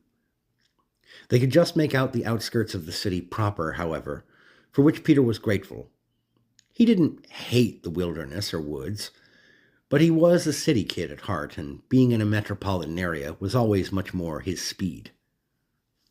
"Do we have a plan for when we get around more people, Cap?" Peter asked, looking over to the super soldier. He looked around rapidly then, his spidey sense tickling at the back of his mind. "And, guys, where's Dr. Banner?" The others quickly looked around them, realizing with a collective groan that the massive green monstrosity in their midst, having been at their rearguard position once again, had slipped entirely out of view of any of the others. "Damn it," Romanoff grumbled. "He was right behind us just a few minutes ago." Indeed, he had been, and would have remained right with them, but for a crash that he had heard in the woods off to the west. When he had taken a moment to look that way, the creature known to the world as the Hulk spotted the silhouette of something massive moving through the murky woods toward the group, and with a rumble he stomped off toward it, ready to face it and do battle. As he lunged along, deftly moving between the trees and underbrush, however, he quickly lost sight of the figure, coming to a halt after a minute, looking around and listening intently for some sign of what he had seen. "You seem to have misstepped, Dr. Banner," said a gravelly English voice nearby. The Hulk whipped his head about this way and that, but he saw nothing around him but foggy wooded thicket, heard the occasional chirp of birds and rustle of leaves as a light breeze passed through. "Rather a bit of a miscalculation, if I should say so." "Show yourself!" Hulk snarled, his self-control strained as the mind of Banner wrestled to keep some modicum of sensibility about him. That doesn't often work out well for the folks who you've gone toe-to-toe with over the years, Dr. Banner. Though I will admit, they seldom have my particular tool set available to them," said the voice. There came another rustle of leaves, and the Hulk turned to his left, spotting a tall, angular creature, a man with the head of a raven and a black and white checkerboard suit, come skulking out from behind a nearby tree. Like the raven that Stark had chased off after, it flashed him a set of needle-like teeth in its smiling beak. The Hulk's nose curled up, catching a whiff of the creature, a blend of cinnamon and spoiled meat. "Now, I've shown myself to you as requested," the creature said with a flourish of one feathery hand. "Now it's your move, big man." The Hulk let out a snort and stomped toward the creature, thrusting one massive green hand toward it. As it came into contact with the raven thing, it exploded into a flurry of oily black feathers, which swirled around him in a flutter before zipping away several yards and reforming into the solid Raven Man shape. Cheap tricks," the green bruiser snarled. "A dime a dozen, truly," the creature replied with a chuckle, reaching into a pocket in its blazer and tossing several coins from within at the Hulk. "Here you are. That should be change enough for plenty more. Cheap tricks, oh smashy one." "But in all seriousness, Dr. Banner, you should try to tard wrangle the big beastie if you want to have a snowball's chance here." Confused and irritated, the Hulk instead reached to his side for a tree, uprooting it entirely in one fluid wrenching motion, and swung it in a savage arc at the creature. He saw the impact, felt the satisfying vibration through the wood in hand, as the raven thing was struck, sent hurtling into another nearby tree with a solid thud, crumpling in a pile of bloody, smashed feathers and suit. The Hulk dropped the improvised weapon and stalked toward his foe, smiling savagely. As he knelt before the battered thing, one of its mangled arms twitched upward, its broken, bent beak quivering open, a lone clawed finger pointing skyward. "Don't look now, Chief, but I don't think that worked out," the creature warbled. The Hulk craned his head back to look up, where he spotted the raven thing smiling down at him from a branch overhead, swinging its dangling talons back and forth like a child on a swing seat. He looked back down, the corpse just smiling through its battered face at him. "Confusing, I imagine," the creature said overhead.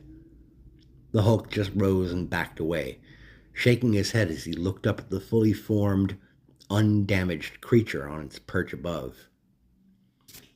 I felt it," Hulk Banner said, trying to make sense of what he was seeing as he backed away further, to a point where he could see both the slain and quite alive versions of the raven thing without moving his head. "I felt the impact." "Indeed you did, my fine green friend. So did I," said the creature, floating down from the branch while still holding its body in a seated posture, like a drag-and-drop graphic on a computer screen. The visual effect caused the Hulk's eyes to water and sting, but he shook the sensation off quickly. When he blinked his vision clear, the corpse version of the creature before him was gone, and the one that had finally touched the foggy wooded ground was now seated on some kind of plush leather wingback chair, a pair of thick-lensed spectacles balanced along its long beak, a notepad and pen in hand. "Tell me, how does that make you feel?" it asked in a terrible faux German accent. "You're playing games with me," Banner Hulk snarled. "No, that's his department," said the raven thing, pointing with his pen to the Hulk's right.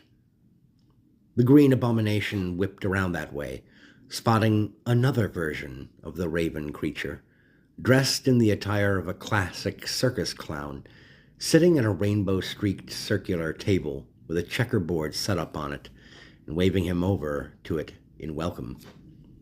The raven clown reached under the table, pulled up an oversized water spritzer, and unleashed a torrent spray at Hulk, who sputtered and held his hands up, backing away. When the water stopped and he dropped his hands, there was nobody remaining nearby, just himself and the fog-shrouded woodland. "You are a weapon, Dr. Banner." The raven thing's voice echoed through the woods around him, seeming to come from all directions at once. The Hulk tried to pinpoint the surest direction, finally settling for moving slowly in what he assumed was east, back toward the road and the other members of his team. I should never have separated from them, he thought.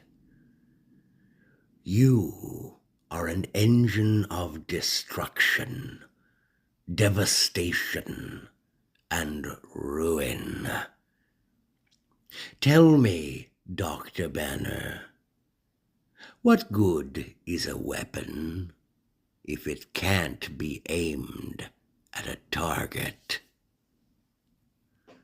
The Hulk started picking up speed, his massive frame rumbling through the thicket, swinging his fists wildly to smash aside trees that got in his path, refusing to alter his course. The fog and thicket did not lighten, did not alter, his confusion and rage escalating as the seemingly endless wilderness stretched on in all directions. "Get a different perspective," the voice of Banner called out from within his quickly devolving stream of thought. The Hulk grinned, and with a thrust of both legs, the green creature launched itself skyward. As he cleared the treetops, the Hulk looked down and beheld a fog-shrouded forest that stretched on infinitely in all directions. When the Hulk landed, crushing a fallen log into 1,000 flying splinters, He stood stock still, unable to process what he had seen. "Welcome to the fight. You cannot win, Dr. Banner," the raven thing echoed through the fog. "What does the mighty Hulk do when he cannot simply smash?"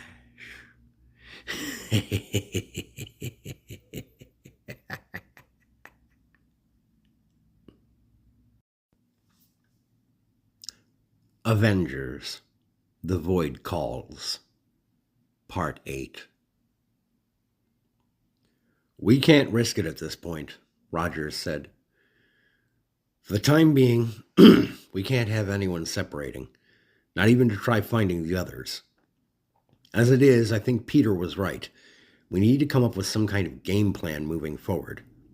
I think we might be able to go in there and collect ourselves, at least," he said, pointing toward what looked like an old-fashioned 50s-themed diner on the corner of the city proper's first visible intersection to them. The traffic remained sparse, and they had already caught some curious looks from passers-by, making their way into and out of the city. This much, at least, had put the remaining Avengers at ease. It made the environment of Amelia seem more alive, more normal, as it were.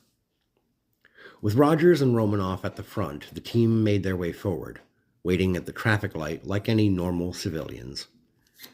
Now in the city proper, the fog didn't seem as dense, though its presence still obscured their view in any direction too far down the street.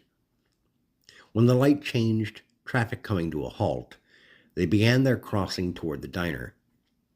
They were approximately halfway across the street when customers began streaming out of the diner, all of them seemingly in quite the hurry, and once more Peter's spidey sense flared in the back of his mind.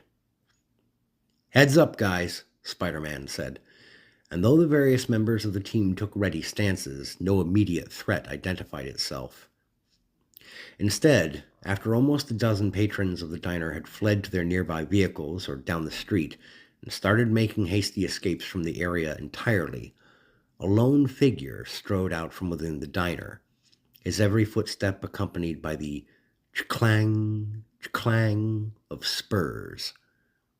Dressed from head to toe, looking like a cowboy out of a Wild West film or television show, the man's face remained mostly obscured in shadow from the brim of his wide-crowned traveler's hat. The figure came several steps out of the diner and beckoned to the Avengers with a single crooked finger.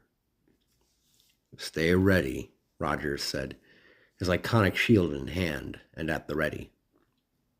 Rogers, Romanoff, Strange, Parker, and Thor completed the walk at the crossing, halting just as they had stepped up onto the sidewalk. "Identify yourself," Rogers said to the cowboy, who had not moved an inch since summoning them toward him. "Comes to you the stranger named Roderick, he of the blade," the cowboy fellow said evenly, in a voice like a man whose primary diet consists of cigarettes and whiskey, and jaded memories. His left hand lowered slightly and slid back his long duster, revealing a long black sheath for a large blade, which remained undrawn. "My master, quoth, bids you welcome to fair Amelia." "Not exactly what I'd call fair thus far," Peter quipped. The stranger, whose features were dimly visible up close, cracked a slight grin at this sally. "Aye, there's truth as you say it, Mr. Parker. Please, follow me," said the stranger, turning on heel and heading back into the diner. Despite their reluctance to do so, Rogers and Romanoff led the others behind the stranger, making their way inside. The first thing that Rogers noticed once he stepped within was the distinct difference in the atmosphere. Outside of the diner, there had been a low-grade, almost persistent hum in the background of his hearing, one that he hadn't really registered until it was now absent. The stranger named Roderick approached the bar counter, nimbly hopped over it and turned to face the remaining Avengers, spreading his arms wide to indicate that they should take the stools before him at the serving counter. Rogers hesitantly put his shield back in its brace on his back, and the team members each took a seat, with the Sorcerer Supreme being the last to do so, his narrowed eyes trying to take in every detail of the diner's interior, seeking signs of any mystical trap. "You claim to serve whatever it is that brought us here," Romanoff said, as the stranger rooted around behind the counter, grabbing up several old glasses and setting one down in front of each of them. "Does that not make you our enemy?" Under most normal circumstances, it might, Miss Romanoff," the stranger replied, pulling a frosted 2-liter of Coca-Cola out of a fridge unit down by his knees, tucked out of sight of the customers. He carefully screwed off the cap and poured a modest measure into each of their glasses, going down the line from Peter to Thor to Rogers, then Romanoff, and finally to Strange.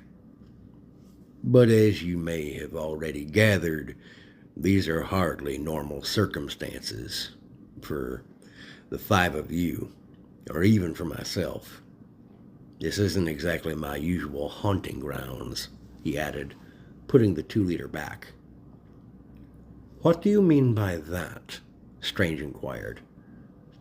"I mean, Doc, that I recognize you lot from a whole lot of comic books and movies based on said comic books," said the stranger. "And I have no good idea why the Master would want to drag all of Amelia into your world." Dr. Strange made several swift gestures with his hands, a pulse of magenta energy flickering around the stranger as he finished his movements. "You aren't human," Strange proclaimed, "but you aren't a demon either, nor an angelic being." "Correct on all fronts, O wizardly one," the stranger said with a smile that revealed teeth yellowed from either tobacco or coffee, possibly both. "And before any of y'all asks, no, I am not here to help you against my master. I am here to tell you that you cannot beat him. I am here to offer you a chance to get out of here, to walk away." The stranger snapped his fingers and thrust one of them, clad in a thin black leather glove, toward the washroom door off to their right, against the far end of the customer space. The door's frame began glowing with a faint blue light. "If you step through that door, you will return to the relative safety of your precious compound. You'll be a little confused, maybe lightheaded, but you'll put Amelia and all of its collective oddment behind you. No questions asked." "And how are we to trust you on this, Roderick?" Strange asked, flapping one hand toward the glowing door. "This could be yet another deception, as so many things have been since we arrived here." "No," said the Sorcerer Supreme, shaking his head. "I've had enough of these tricks." He grasped the amulet draped around his neck, the Eye of Agamotto, and held it up before himself. Now, I wouldn't do that, wizard," the stranger named Roderick said, sounding somewhat nervous as he stutter-stepped away from Strange along the server's side of the diner's counter. "You are not apt to take kindly to what you see." "I'll be the judge of that," Dr. Strange rasped, activating the power of the Eye of Agamotto.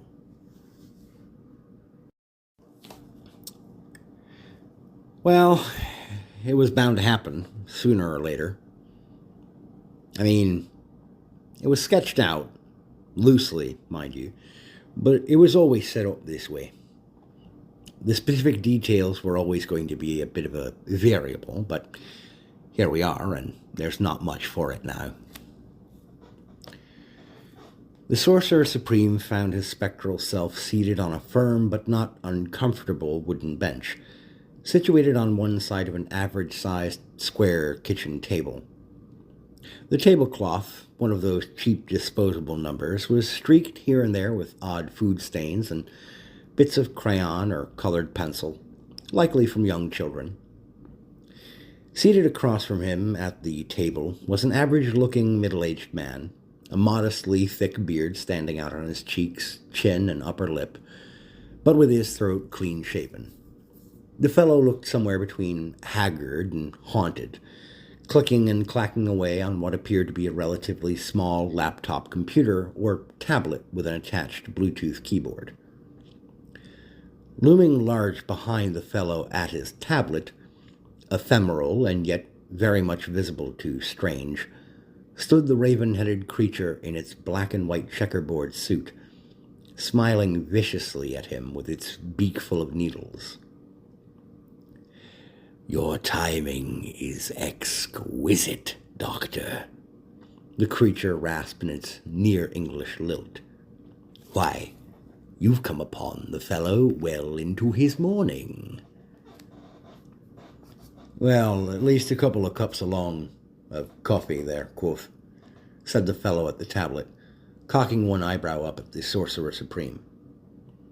"I'd offer you one, but you're not even really here, so," said the fellow with a shrug. "Kind of like that." "What is this place?" Strange asked, glancing around.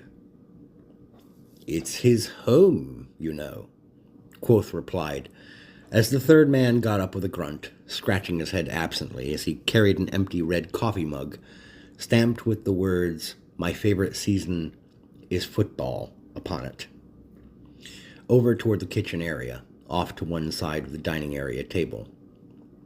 The floor plan of the house was in a more modern style, often referred to as open floor plan, allowing Dr. Strange to see right up the stairs to the open living room space to his own right from where he was seated. Behind him was a sliding glass door, which would open out onto a narrow side deck of the house. A pair of golden retrievers sat at the door's exterior, both of them quirking their heads aside at the spectral presence of Strange. The sorcerer turned his attention back to Quoth and the third man, who settled back in with a sigh, taking a sip of his coffee. "And by his home, that would be whom, my good man?" Strange inquired, speaking directly to the tired-looking fellow. "Ugh, my God, are we really doing this? I mean, seriously?" The fellow looked back and up over his shoulder at the raven thing apparition, whose beak slipped closed as it shrugged at him in reply. The man shook his head and looked Strange dead in the eyes. "That would be me, Joshua, the dipshit responsible for putting you and your pals through all of this nonsense. Wade would have had a handy-dandy quip about fourth wall breaks and make some kind of scathing reference at the folks at Disney, who owns everything your mystical magical ass has been doing for the last couple of decades, but I'm too tired and too broken at this point to aim for that kind of humor, Stevie boy." "I'm afraid I don't quite understand," Strange stammered. "Of course you don't," Joshua replied with a dry snort of a laugh. "You're an anachronism, a throwback to the halcyon days when the supernatural held some actual sway in the imaginations of men and women. The real hell of it is, Strange, I've always had a fondness for you. Ghost Rider, Werewolf by Night, the Darkhold Redeemers, all of the horror or supernatural-themed Marvel properties, even DC.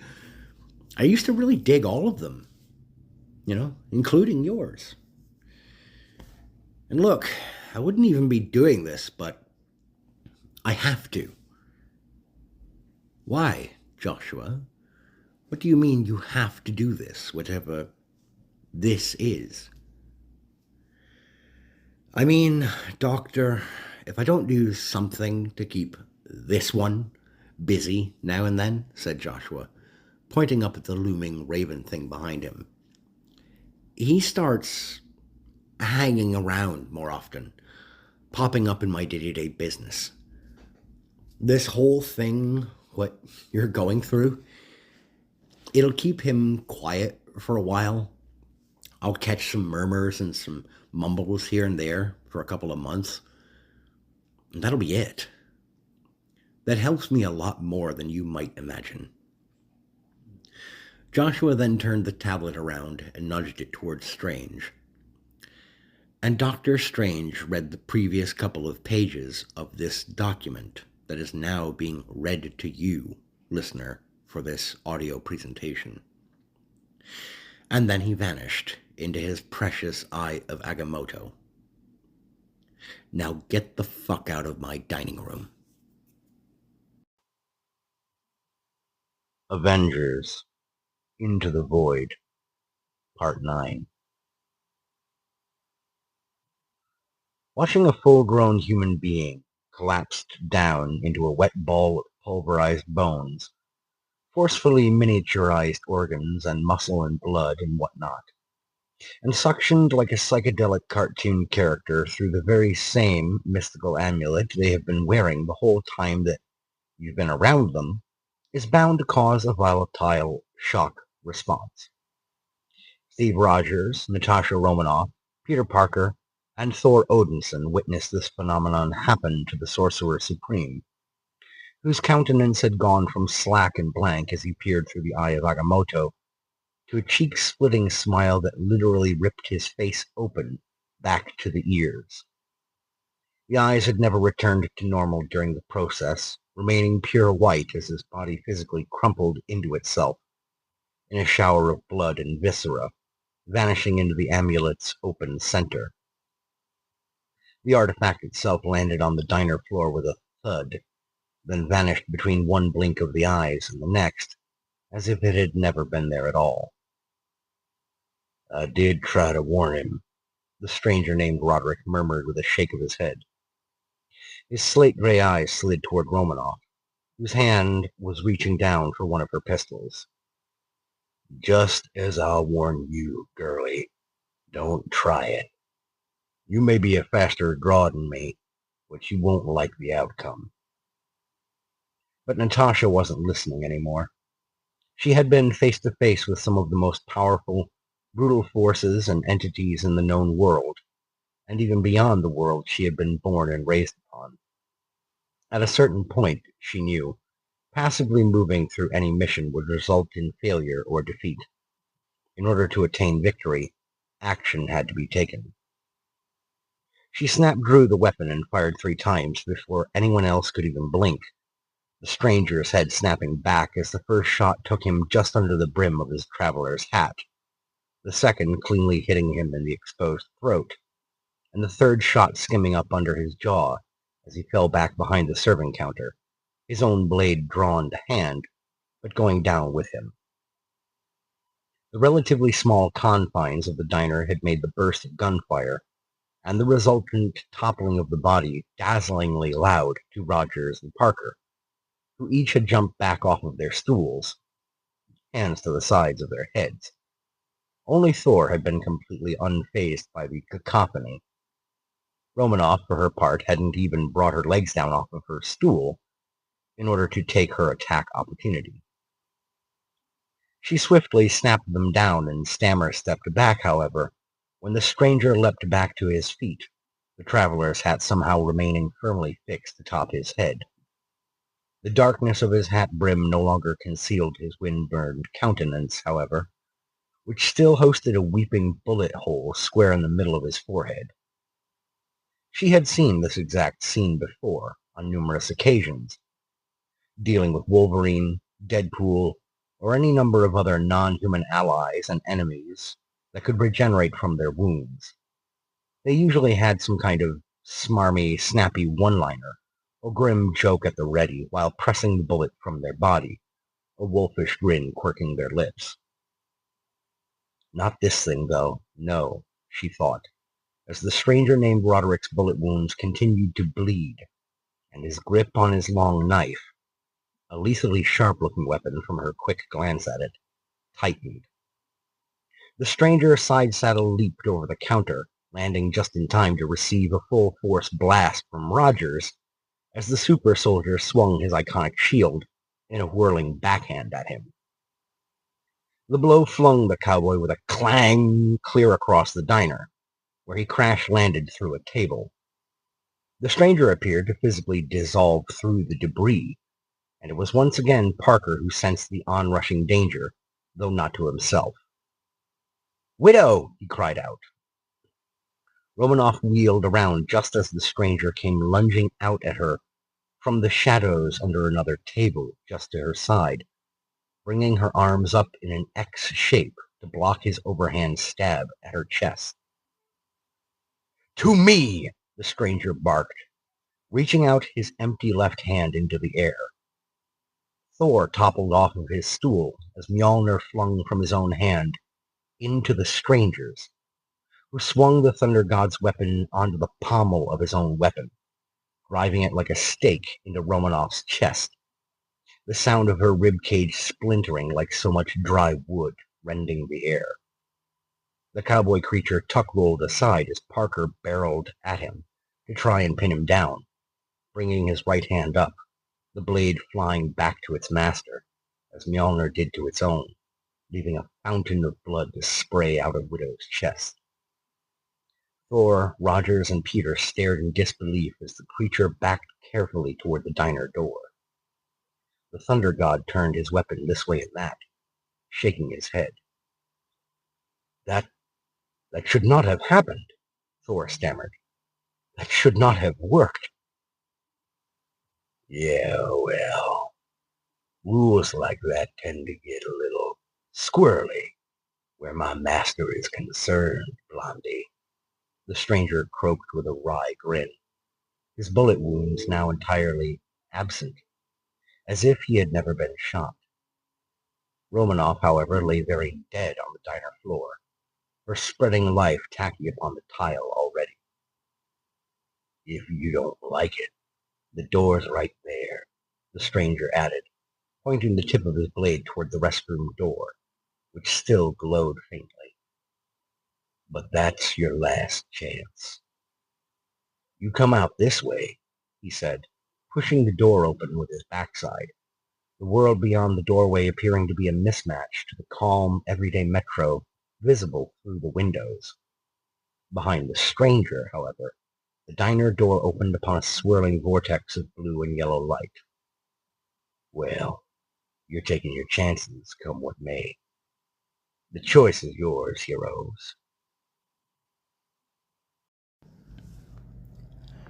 And with that, the stranger named Roderick tumbled backward out of sight.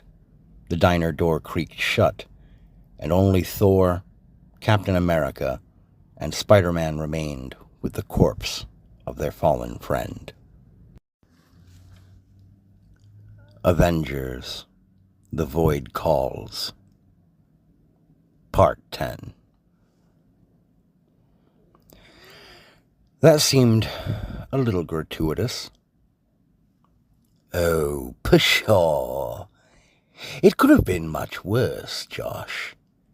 I've seen you get spectacularly gruesome whilst telling tales of my beloved home. Buck up. It can't be much longer now, right? God, I hate you. But what would you do without me, little man? Better yet, just imagine what I could accomplish if I wasn't anchored to you like a fucking millstone around my neck."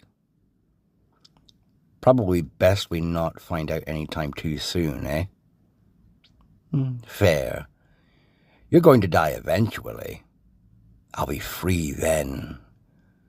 Or perhaps someone else will take up the task, eh? Have you been secretly hoping for that?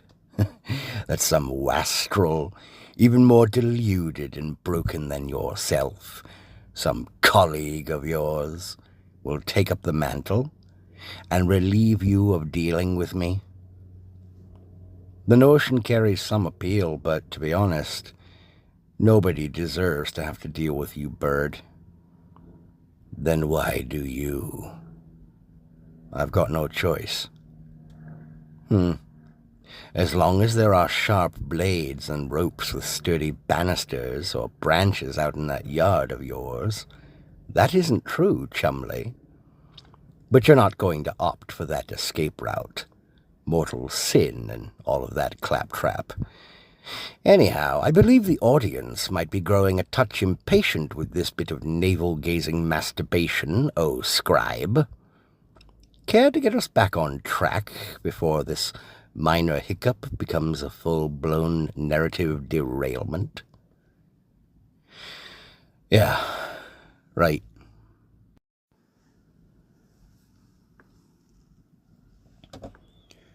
Thor, wait, Rogers said, stepping between the towering Asgardian and the glowing restroom door.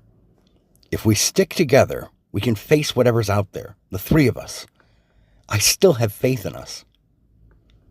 You saw what happened to Natasha just now, Captain, the wielder of Mjolnir said, looking down at the weapon in his hand, suspiciously. How that man, that thing, just broke every rule of the magic that governs my father's gift to me. We are beyond our ken here, my friends, Thor proclaimed firmly, turning toward Peter to address him as well.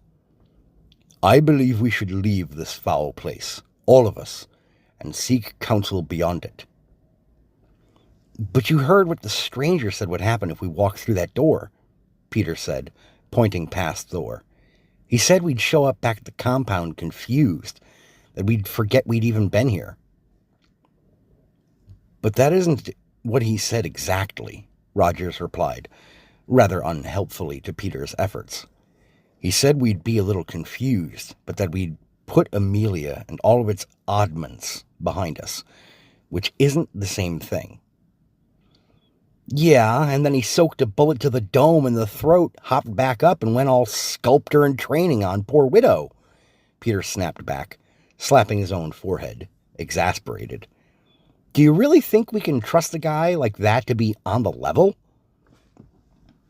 Thor, meanwhile, used the momentary opening of Rogers and Peter's exchange to slip around the captain toward the glowing restroom door, which he yanked open with a grunt.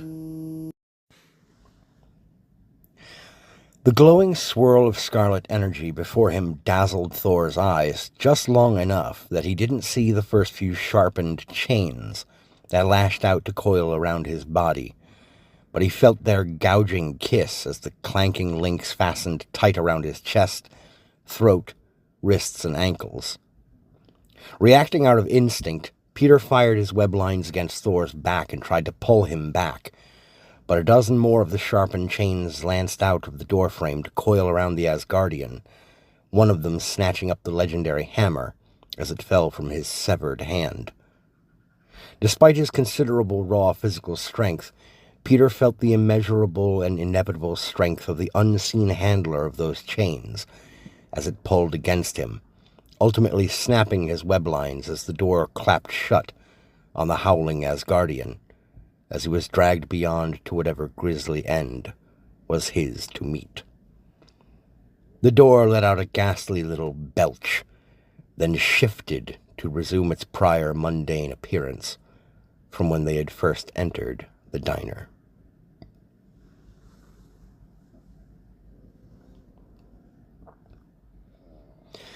The pair sat side by side at the counter, masks pulled off, slowly sipping the drinks that the stranger had served them only minutes earlier. We're not getting out of this, are we? Peter asked quietly. No, we are not, Rogers said with a sigh. But let me ask you something, Peter. Sure. In all the years that you've been doing the hero thing, all the enemies you've gone up against, what did they all have in common? Well, they all for sure wanted to at least break my face in, there's that. Roger snorted a small laugh. Okay. I can't say they were always bad guys. That doesn't really fit, after all. Right, it doesn't.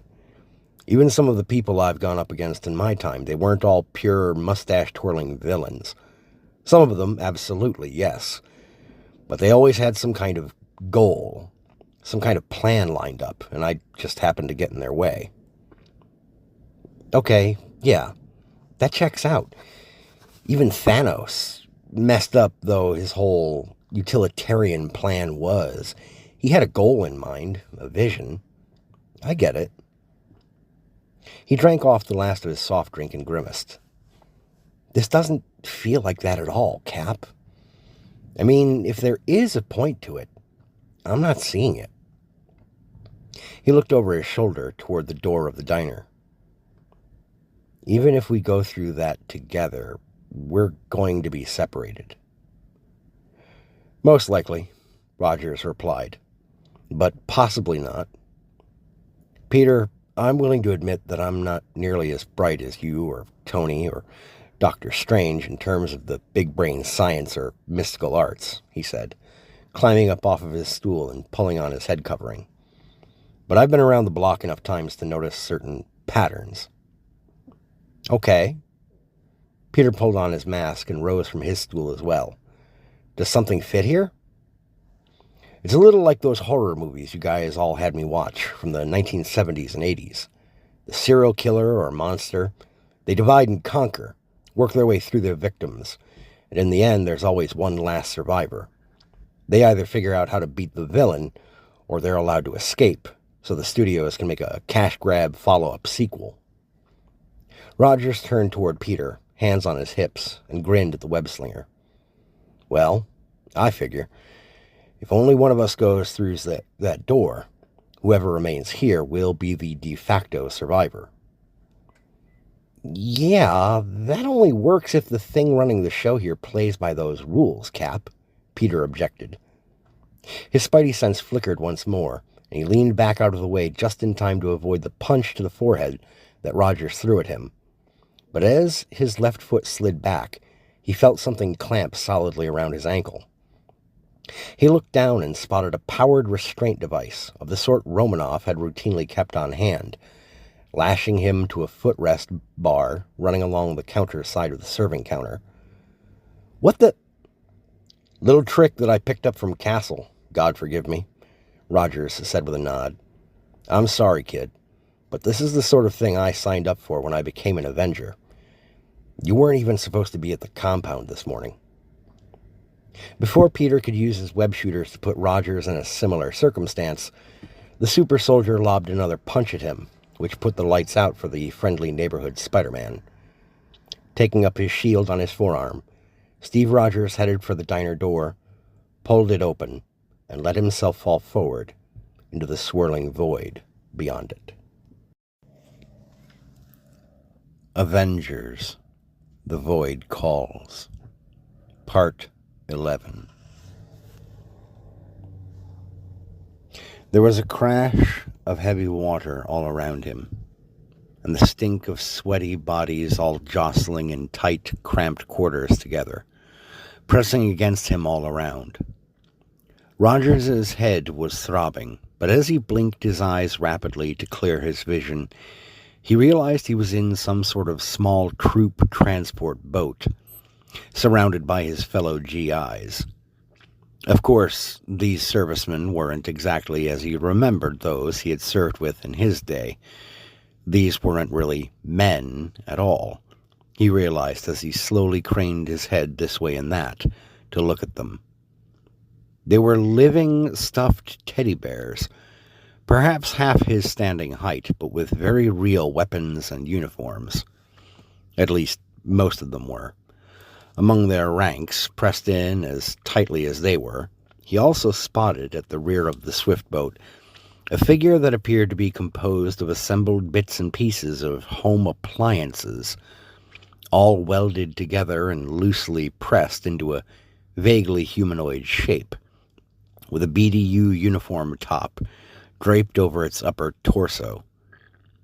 Its head looked like an early prototype microwave with a crude smiley face drawn on its black plastic door in neon green crayon or marker. What in the name of all that is holy? He managed to mutter before the boat slammed into whatever beachhead it had arrived at. The drop gate at the front fell forward, and the teddy bears grunted and called each other out and forward, spilling out onto the beach as bullets began tearing into them, spraying fluffy white stuffing and stitching in all directions. Rogers raised his shield and pressed forward, handily pushing past stuffed soldiers, en route through the shallow waves, still streaking up onto the sand, and toward makeshift barricades. He knew this beach all too well. "Omaha," he grunted, diving into the protective cover of a hastily shoveled trench as a mortar blasted into the ground only a couple dozen yards to his side. "Jesus! Watch where you're going, soldier," someone grunted as he landed, scrabbling back and up into a seated position. The super soldier blinked rapidly at the gentleman he'd accidentally landed on, a raven-headed thing in the familiar combat greens of a U.S. serviceman of the Second World War, the dull, rounded helmet sitting loosely on his avian crown. A glowing cigar jutted from one side of the creature's beak, even as it flashed a smile full of too many needle-like teeth at him, a standard-issue M1 Garand in his feathery claws. It waggled the weapon slightly at Rogers and said, "I personally would have found the Lee Enfield a bit more fitting, but the scribe takes his own cues on some of these things, don't you know, Captain?" "What do you want?" Rogers shouted over the din of warfare all around him. The raven thing, what he instinctively knew the stranger had named Quoth, let out a low snicker, which he heard even through the noise. "What do I want, Captain Rogers?" Quoth snatched the cigar from his mouth and flung it up at Rogers, who flinched back, waving one hand to bat it aside. In the moment his eyes had been shut, he was shifted from Omaha Beach to some sort of high school auditorium filled with raucous teenagers looking up at an elevated wooden stage. The whole chamber smelled of freshly baked apple and cherry pie, and a whiff of fountain soda pop. Up on the stage, dressed in Uncle Sam suit and regalia, complete with red, white, and blue stovepipe hat, stood Quoth, his bloodshot eyes staring out at the crowd. "I want you for the eternal war machine. Step on up, ye brave young lads. Come on up here," he cried out like a carnival barker, one arm stretching like Reed Richards' own through the curtains at the back of the stage, hauling out some kind of oversized, wickedly assembled thresher machine, the merciless metal wheels spinning against one another. Half a dozen boys, none more than 16 or 17, the kind of young man with whom Rogers had himself enlisted for the war effort, sprinted up onto the stage, eagerly looking up at the bird-headed monstrosity. "Go ahead, you bright-eyed patriot. Into the meat grinder you go," Quoth shouted jovially, pushing the kid right into the rapidly oscillating blades. The squelch and spray as the young man was pulverized was met with more uproarious applause from the crowd. "Enough," Rogers grunted, hurling his shield at the creature. Quoth stopped the legendary weapon with a single upraised finger, holding it in place for a moment before sending it floating gently back through the air to the captain, the activity on stage freezing in shades of grayscale. "As you wish, Captain," Quoth said amiably, snapping his fingers.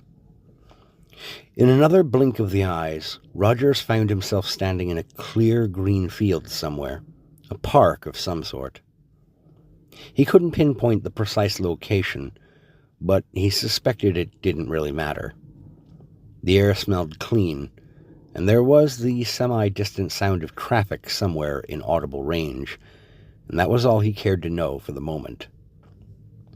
The raven-headed thing called Quoth stood a dozen yards away from him, dressed once again in his usual black and white checkerboard suit, feathered hands stuffed in his pockets. "Where are we now, quoth?" Rogers asked. The creature replied with a cartoonish but closed-beaked grin, eyes half-lidded. "Finally, one of you actually uses my name properly after hearing it," the creature said evenly.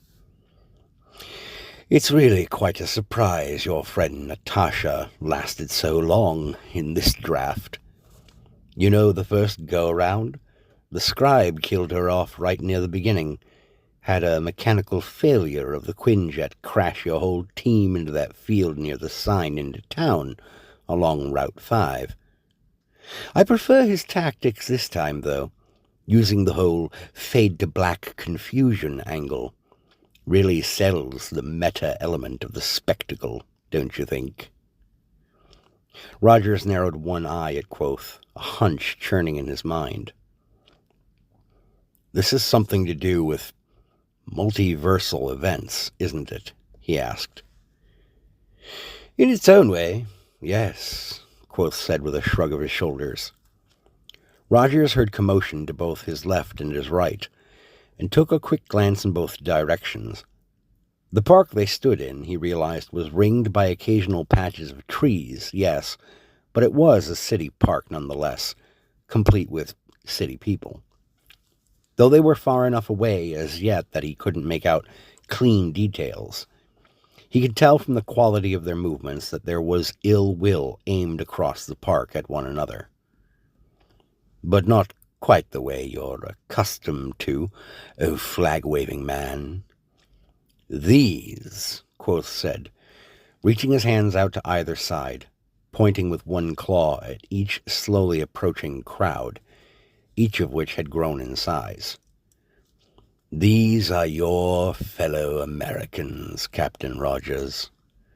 All kinds of ages, races, social statuses, both sexes, all manner of hobbies and passions and interests. And they are here, my good man, to absolutely slaughter one another." Rogers quickly looked left, spotting baseball bats, chains, knives, and lit torches held by almost everyone in that crowd. A look to the right showed him that the other crowd was similarly armed, and there were, he could tell, firearms held on both sides of the encroaching clash. He quirked his head to one side, looking at Quoth. "Why show me this? What's the point?" "2 points, actually, Captain. First is that both sides are going to try to claim you as their icon, their standard bearer, just as they have done for time out of mind," said Quoth, slowly shifting towards a translucent, see-through state. "And the second point is this. If you try to offer them a third option, the mob tends to decide that you're the problem."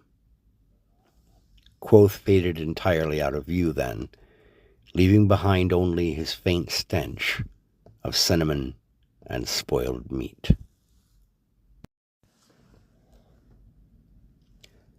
Avengers, The Void Calls, Part 12. By the time Peter regained consciousness with a groan and a shake of his head, he didn't have the time to consider that his ankle no longer had any kind of pressure bearing down on it. He sat up and looked around, realizing straight away that he was no longer in the little throwback 1950s diner.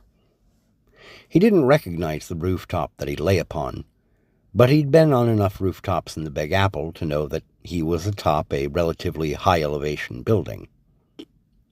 Seated a few yards away in a kind of sling-back folding deck chair with a pale, round lamp table beside it, he spied the raven-headed creature in its checkerboard suit, one clawed foot resting on the opposite knee.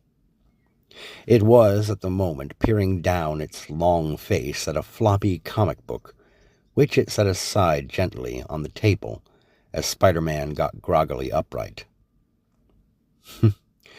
"Welcome back to the land of the living, Sleeping Beauty," Quoth offered with a touch of mirth, himself rising from his seat.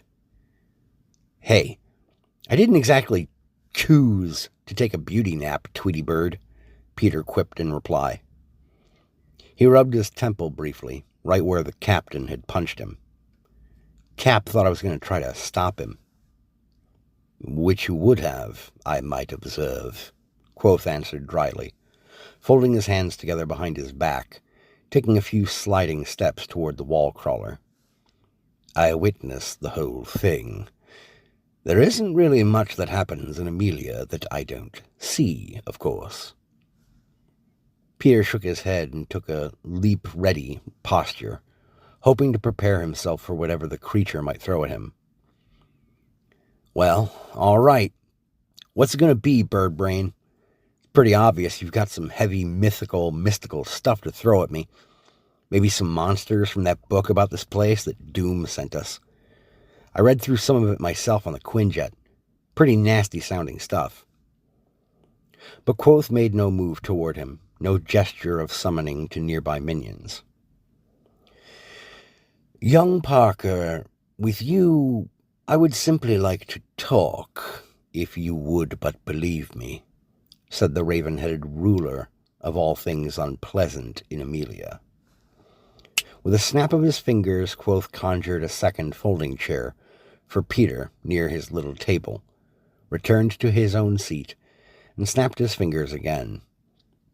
An oversized golden zipper tab appeared in midair a few feet away to its left, zippering down to open a fold in open space, through which stepped a creature with the lower torso of a human and the upper body of a dolphin, carrying a pizza box and a pair of hairy gorilla arms, which appeared to be stapled onto its sides under his flippers. The freakish conjuration set the pizza down on the now expanded side table, and Quoth drew a glowing pumpkin bomb, one of the hobgoblin's favorite weapons, from somewhere within the depths of his blazer, offering it as payment to the dolphin thing. The delivery boy made its way back into the zipper void, which zipped closed behind it, disappearing with a pop. "Please, let us eat and speak." Peter remained where he was for a moment, rubbing the little talisman that Strange had given him all around his neck. "That only protects you from illusions, Mr. Parker. I assure you that everything you've been seeing and hearing is very much real. At least, momentarily. Now please, sit." Peter warily made his way toward the offered folding chair, careful to inspect it visually for several moments before trusting himself to sit down on it with any certainty. Quoth flicked a claw up under the lip of the box, revealing a steaming New York-style pepperoni pizza, complete with daubs of visible grease here and there. His nostrils didn't mistake the scent, an authentic pie from somewhere that smelled too familiar to be a facsimile, and he pulled his mask up just under his eyes, snagging a slice quickly. He even paused to gaze at it in hand, but his stomach told him to cease his megrims, and he took a sizable bite and began to chew. "I understand entirely why you wouldn't want to trust it, or anything from me, for that matter, Mr. Parker," said Quoth evenly. "My motivations for decency toward you, given everything that I've done to the rest of your compatriots, must surely be in doubt." "Suspicious would be an understatement, yeah," Peter responded. He scarfed down the rest of the slice that he had taken and sat quietly for a minute before continuing. "They're all dead, aren't they?" "Their status as alive or dead is rather moot at the moment, though Captain Rogers did just take a couple of hollow points to the back of his head," Quoth replied dryly. Off-screen deaths are usually seen as unsatisfying, but I think a touch of mystery helps betimes. Lets the reader or the listener's imaginations really run wild, you know. Josh can be a bit of a stickler for that sort of thing, but I've already dragged him kicking and screaming through enough, just getting him to agree to this little experiment, as it is. I mean, he said, bloodshot eyes swirling crazily as he flashed his needle smile at the web-slinger. Do you have any idea how many comic book geeks would be howling for the man's blood for breaking Mjolnir's sacred rules back in the diner just a couple of parts ago? What are you talking about? You sound like Wade when he gets going sometimes. For very good reasons, Spider-Man. There's a hyphen in there, Peter said, tilting his head to one side the moment he made the correction. I don't know how I know that you didn't use one there. Quoth let out a short, soft chuckle, shaking his feathery head. You're not quite as bent beyond the boundaries of your medium as is Deadpool, Mr. Parker. Nor should you be. Initially, you were going to be treated to quite the inhumane treatment up here when you came around. I was going to have unearthed a coffin up here and throw it open to let the rotted skeletal corpse of your dear old Uncle Ben come forth. He was going to go zombie shuffle on out and come after you. Peter narrowed his eyes at the raven thing, his jaw clenched. Not to worry. I was talked out of that by the putz, putting finger to keyboard as I speak, or, in this case, voicing the lines into his cell phone. He made a solid argument against doing that to you, and though I don't have to listen to him, I thought he made a few good points. Which were what exactly? Well, firstly, that it would seem like every writer or artist who gets their hands on your intellectual property proceeds to take the chance to make you as miserable as possible, Quoth said with a flap of the hand, scaling back your powers and abilities, making you young again and restarting your whole personal history, taking Mary Jane away from you. For crying out loud, they made you a cuckold at one point, Quoth snarled, his lips curling down in disgust. It has just been brutal, the way the masters of your universe have mishandled your fate. Constantly broke, nervous as a mouse at a cat cafe, and always seeming to get your ass handed to you on the first encounter with any new villain that comes along. This sounds more like you're trying to send me into a fit of depression than make an argument against just fighting me, or turning me into a frog or something, Peter remarked. A moment more, if you please, Quoth said, holding up one long, clawed finger to stay further comment. Through all of these incarnations, these altered storylines, these differentiated versions of you that there have been, a single truth has held firm about you, Peter Parker, something that seems to be immune to the machinations of even slacktivist hucksters masquerading as comic book artists and writers of the House of Mouse, who, thank heavens, didn't get the film adaptation rights to your stories. Sony was wise to hold out on those. Yeah? What's that? Hope, Mr. Parker, Quoth said, as a wave of drowsiness slammed into Peter like a freight train. I may not necessarily understand it myself, but you are a creature of perpetual hope. I don't grasp it, and I certainly don't like it. But I respect it, said the raven-headed terror, as the wall crawler's vision began to fade in and out, his body toppling forward, limp to the rooftop. "Rest now, Peter Parker. Your time in Amelia is done."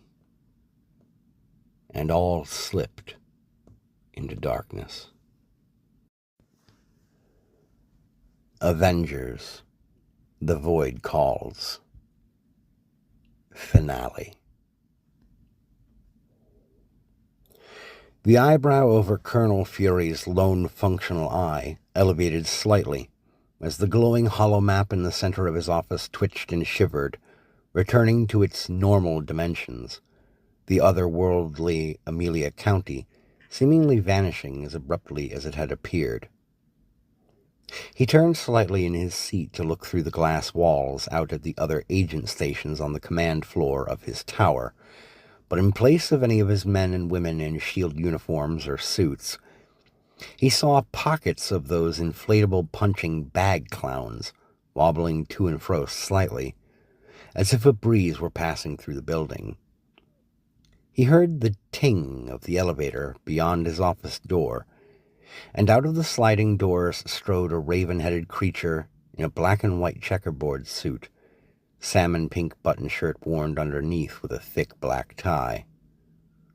The creature, tall and angular, carried a dense black briefcase with it, and it strode directly into his office without missing a beat.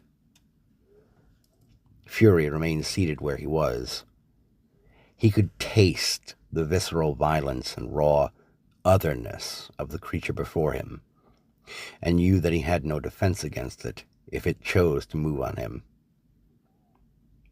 "You were the anomaly," he rumbled. The raven thing flashed him a quick, wide smile under its bloodshot eyes.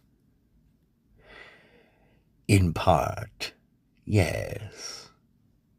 I believe these are yours," the creature said, holding up the briefcase, which popped open on its own. From within it fell Captain America's shield, Tony Stark's helmet, Scarlet Witch's crown, Banner's iconic torn purple trousers, Mjolnir, Parker's web shooters, Widow's guns, and Strange's cloak, all clattering and ruffling into a pile on the office floor. The briefcase then disappeared in a puff of black smoke, and the leering creature clasped its hands together in front of itself. Fury looked from the pile to the creature several times, weighing his words. "Where are my people?" "Up on the Quinjet, up on your rooftop landing pad. Sleeping it off," Quoth replied with a nod. "When they come to, they'll be somewhat confused, and they'll not have a completely clear memory of what's happened to them, but they will know that it was different and that they lost," he said with a flash of his unpleasant smile. "They will taste their defeat in every meal for some time. They'll smell a trace of me in every shadow," he added, at which point Fury realized that the scent of cinnamon and rot he was detecting had come into the office with the raven-headed freak. "But I digress. You have another question for me, I believe." Fury cleared his throat and nodded. "What was this all about?" The colonel slid the middle drawer of his desk open, took out one of his butane lighters, and drew on his cigar as he held the steady flame to its tip. After chuffing a thick cloud of gray directly toward Quoth, the SHIELD leader set the lighter back in the drawer and slid it shut, allowing this minor ritual to keep his nerves steady. Was this a test for something bigger? An opening act for a future grudge against Doctor Strange and anyone allied with him? Both of those would make a certain sense, if this were more than busy work in the form of fanfiction, Quoth said with a shrug. He pulled a fireplace bellows from behind his back in one liquid motion, pried it open to suction all of Fury's cigar smoke into it, then tossed the bellows aside, where they vanished to the same place all other discarded narrative flotsam goes to when the author no longer has a use for it. For myself, Colonel Fury, this was but a lark, a touch of fun to be had at the expense of Earth's mightiest heroes, TM, as it were. It has happened, and will likely not happen again. But for now, you should concern yourself less with me, and more with your people, Quoth continued, reaching into his blazer and pulling out what appeared to be a large circle of black felt. He tossed this onto the floor next to himself and pointed at the pile from the briefcase. They are, after all, Avengers disassembled. The raven-headed thing began to chuckle at his own bit of wordplay as it stepped out over the black hole in the floor and dropped down into it like Wile E. Coyote. Fury shot to his feet behind his desk to look at the hole, which had already disappeared, and the pile of iconic gear from his comrades. The otherworldly quoths, peals of laughter continued echoing through his office and his mind for several minutes, even as the punching bag clown balloons on the command floor were replaced once more with shield agents, who seemed not to have noticed that anything had been amiss.